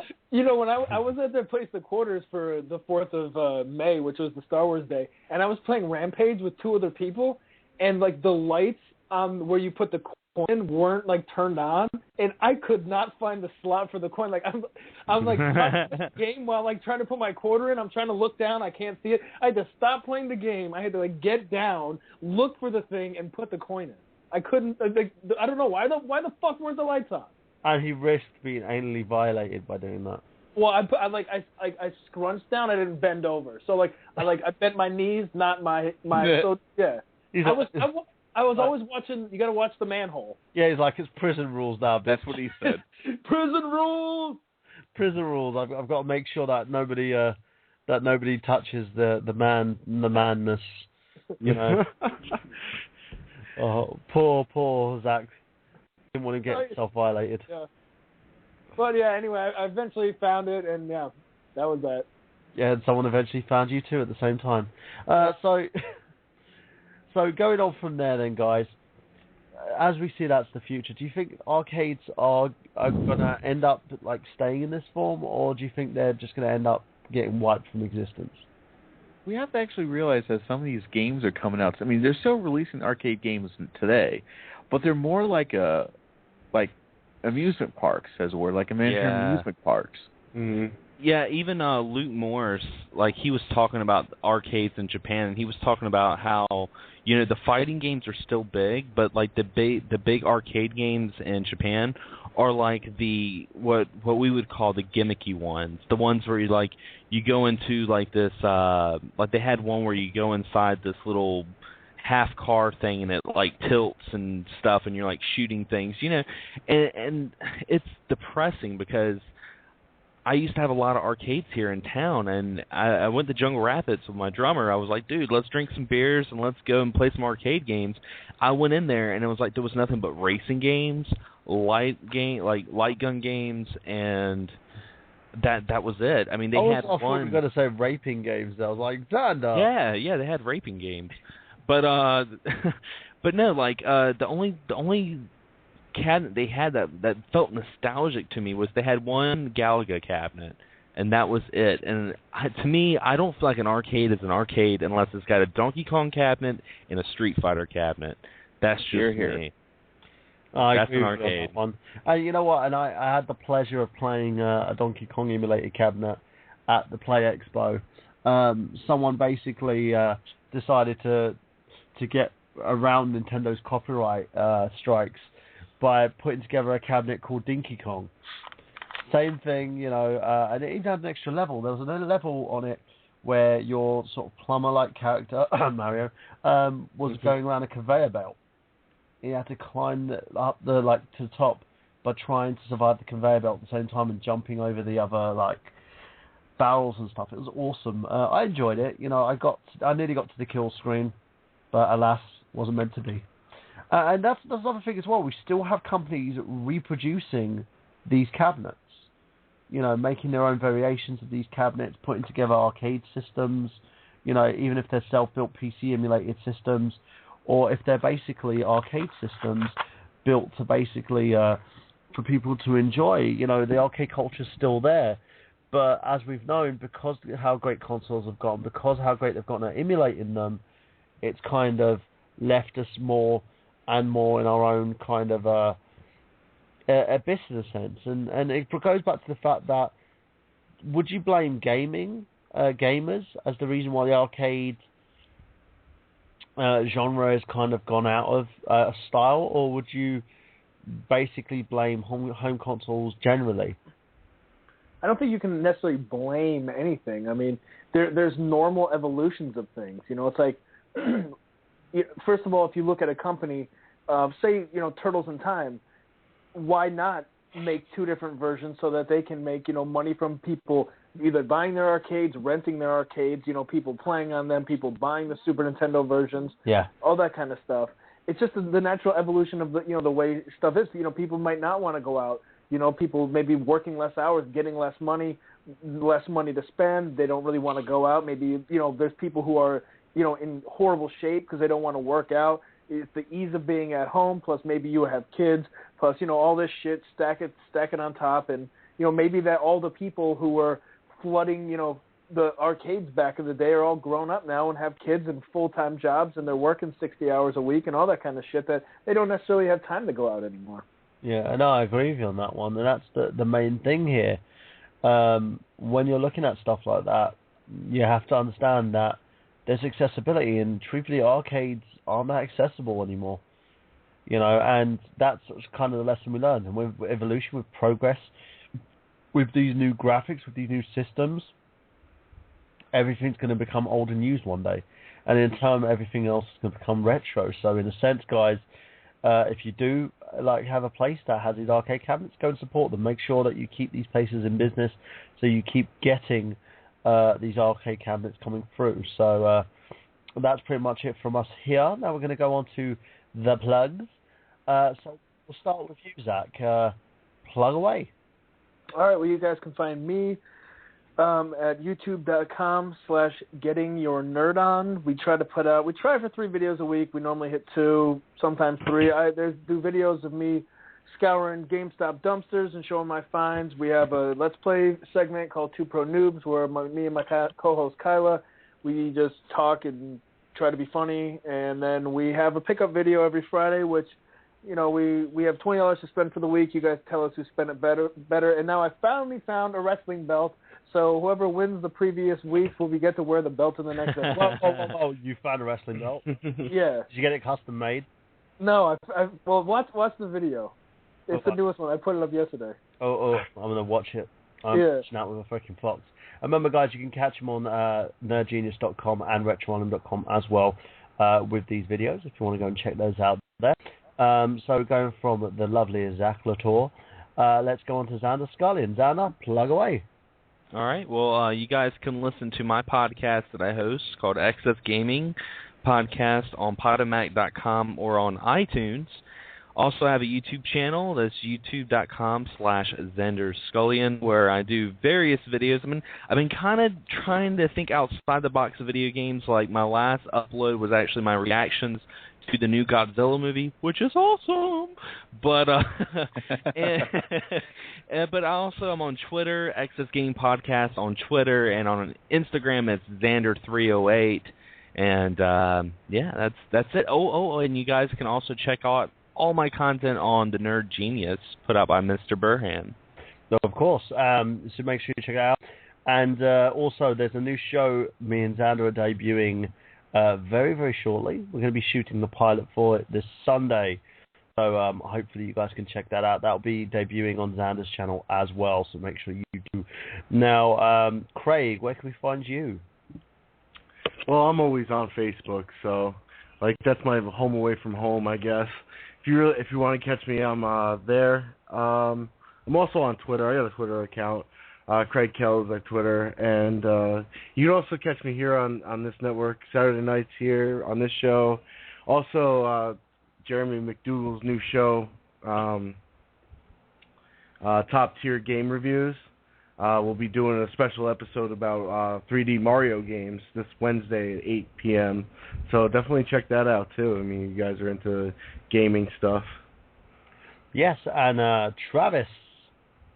Yes, you can find me here on Thursday nights on the Retro Unlimited Network with my podcast, The Radio Show. I was on this past week's episode.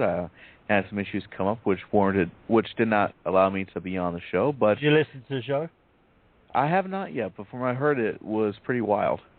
It was wild and in charge because I kind of took the reins a little bit.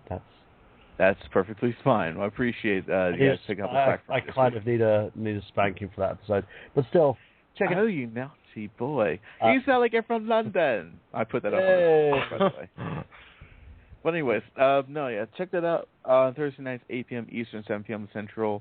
If you like those FM radio, morning zoo shows and all that stuff in the mornings, you might dig this because it's very tongue-in-cheek, and we don't have the FCC involved, even though they're fucking up net neutrality right now. But anyways, sign a petition, folks. Probably be talking about that on Thursday. We might. But and also YouTube.com. Balls. Should we send to that too? Yes, we should.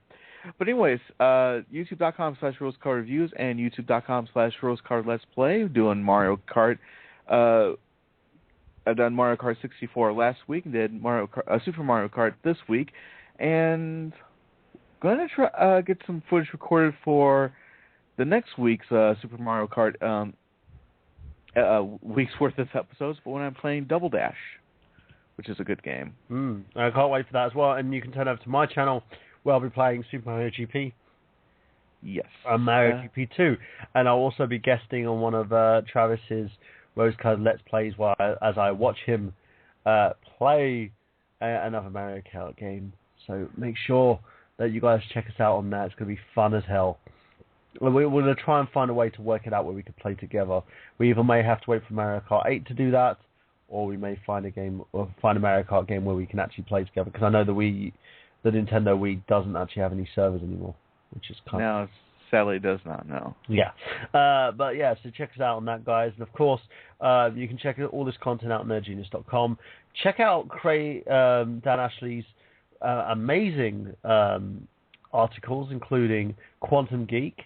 He's been getting over, like, a couple of weeks ago, he had an article for that, which reaches over 300 views. I'll tell you guys a little bit about it, actually, now. I'm just going to quickly run down the articles that you can read on there as well. It's another one that's part of the movie file genre of videos, basically. Movie file, for those who don't know, is a review show that I do on my YouTube channel, youtube.com/TheNerdGenius. And you can also check it out, the various shows that are under that banner, including the Untitled Movie Show with Miguel Leon, which is every Tuesday at 8 p.m., which is a great show. We're trying to find guests for that show. For anybody who wants to come on, you're more than welcome to promote these shows as well. Now, let me tell you quickly about the articles that we have on Nerd Genius that you can check out, including, of course, Zamskull Index's gaming podcasts. You can also check out the lovely Getting Your Nerd On with Zach Latour, Kyle DePietro. You can check out Quantum Geek, Shallow Grave, which is currently boosting itself up to 51 posts at the moment, 51 views from Dan Ashley there. You can check out the Humble Bundles from the amazing Paul Robert Rank there that are grossing over 100 views per article there, and they tell you a little bit more about the Humble Bundles. Travis Gosser's Rose-Colored Let's Plays stands at 227 views in terms of his Mario Rose-Colored Let's Plays. Travis, you've found yourself an audience, my friend. Yes. Also Getting a Nerd On has a home there as well, grossing over 20 views per article. Hopefully I'm going to push that a little bit further on there. More promotion from me. The Crow, Quantum Geek as well, as over 107 views there, people. Check that out. Simpolitics, Dan actually also writes for that. He's got a newest one coming your way very, very soon as well. Basically, Simpolitics is a YouTube channel that's been coming soon for that, but myself and Dan write articles talking about politics, debates, and also the fact that how people are fucking insane in the UK at the moment because they're trying to vote for a party of racists to prove a point. Don't know what point they're trying to prove, apart from the fact they're going to end up getting a lot of people thrown out the freaking country who live here. But it's a ridiculous one. But I'm not going to go on to that in this show because this show's about gaming, of course. So check it out there, guys, as well. If you're an enlightened individual like me, you'll go on to nerdgenius.com now and check out all the goodies that we have on there. Also, you can go to retroarnhem.com to check out Xander's videos as well there as well. Getting Your Nerd On my stuff as well, as I do weekly videos. I also covered, my recent ones, I covered the Play Expo event, and I had interviews with loads of different people, loads of cool vendors there, and also with the amazing Steve Benway, who promoted the shit out of my channel, and I have to give Steve Benway a huge thanks for that, as he is completely and utterly awesome. I've got a new video coming up as well at the end of this week from myself talking about a few different things that are on my mind, so check out for those as well, guys. And you can also find me on thatguywiththeglasses.com. I have loads of videos on that site as well. So as you can tell, we have tons of stuff going on at the moment. We have amazing YouTubers with like Travis Goss, Xander Scullion, and also the man Zach Latour here as well, who's extremely funny and hilarious, and has some amazing content on his Get to Nerd On channel, including the Might and Magic series that's on there. It's called Modest Magic. They have the Dumpster Diving series, as well as his competitive series of kind of, what was that called, Zach? That's called Complete Gaming, the $20 challenge.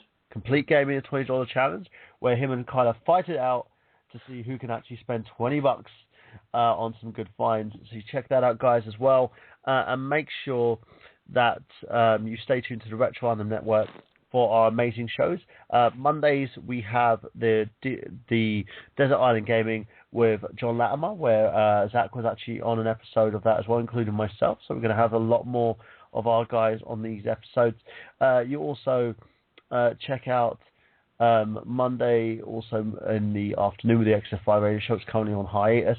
Tuesdays is Miguel Leon's Untitled Movie Show. Wednesdays, we have the amazing Jeremy Dewell, Top Tier Gaming. Thursdays, Travis Goss with the Radio Show, of course, with him and Kay Kellerman doing the hosting duties on there as well. Fridays, we have the Rudy J. Ferretti Show, which wasn't on this Friday. Should be coming back next week. And then Saturdays here, I Got Gameplay, 8 p.m. every Saturday. And then Sunday, we have the Retro Renaissance podcast at 5 o'clock usually. Then we have Interfactual as well. And at 7 a.m. UK time, we have the amazing Nathan Mercier with his Stage with Style series as well. And if you've got our show that you want to host on the Retro Island Network, just give me a shout at the Retro Island Network at gmail.com, or you can email me michaelburhan@gmail.com, or leave a basically ask us on our Facebook page, or many Facebook pages, of course, in Nerd Genius, I Got Gameplay, and also the Retro Island Network, and we'll get back to you post haste. And that's pretty much it from us today, guys. And also, just remember that for Travis Goss, for Xander Scully and Craig Kellerman, for Zach Latour, I'm Michael Burhan, saying that we've got gameplay. Do you?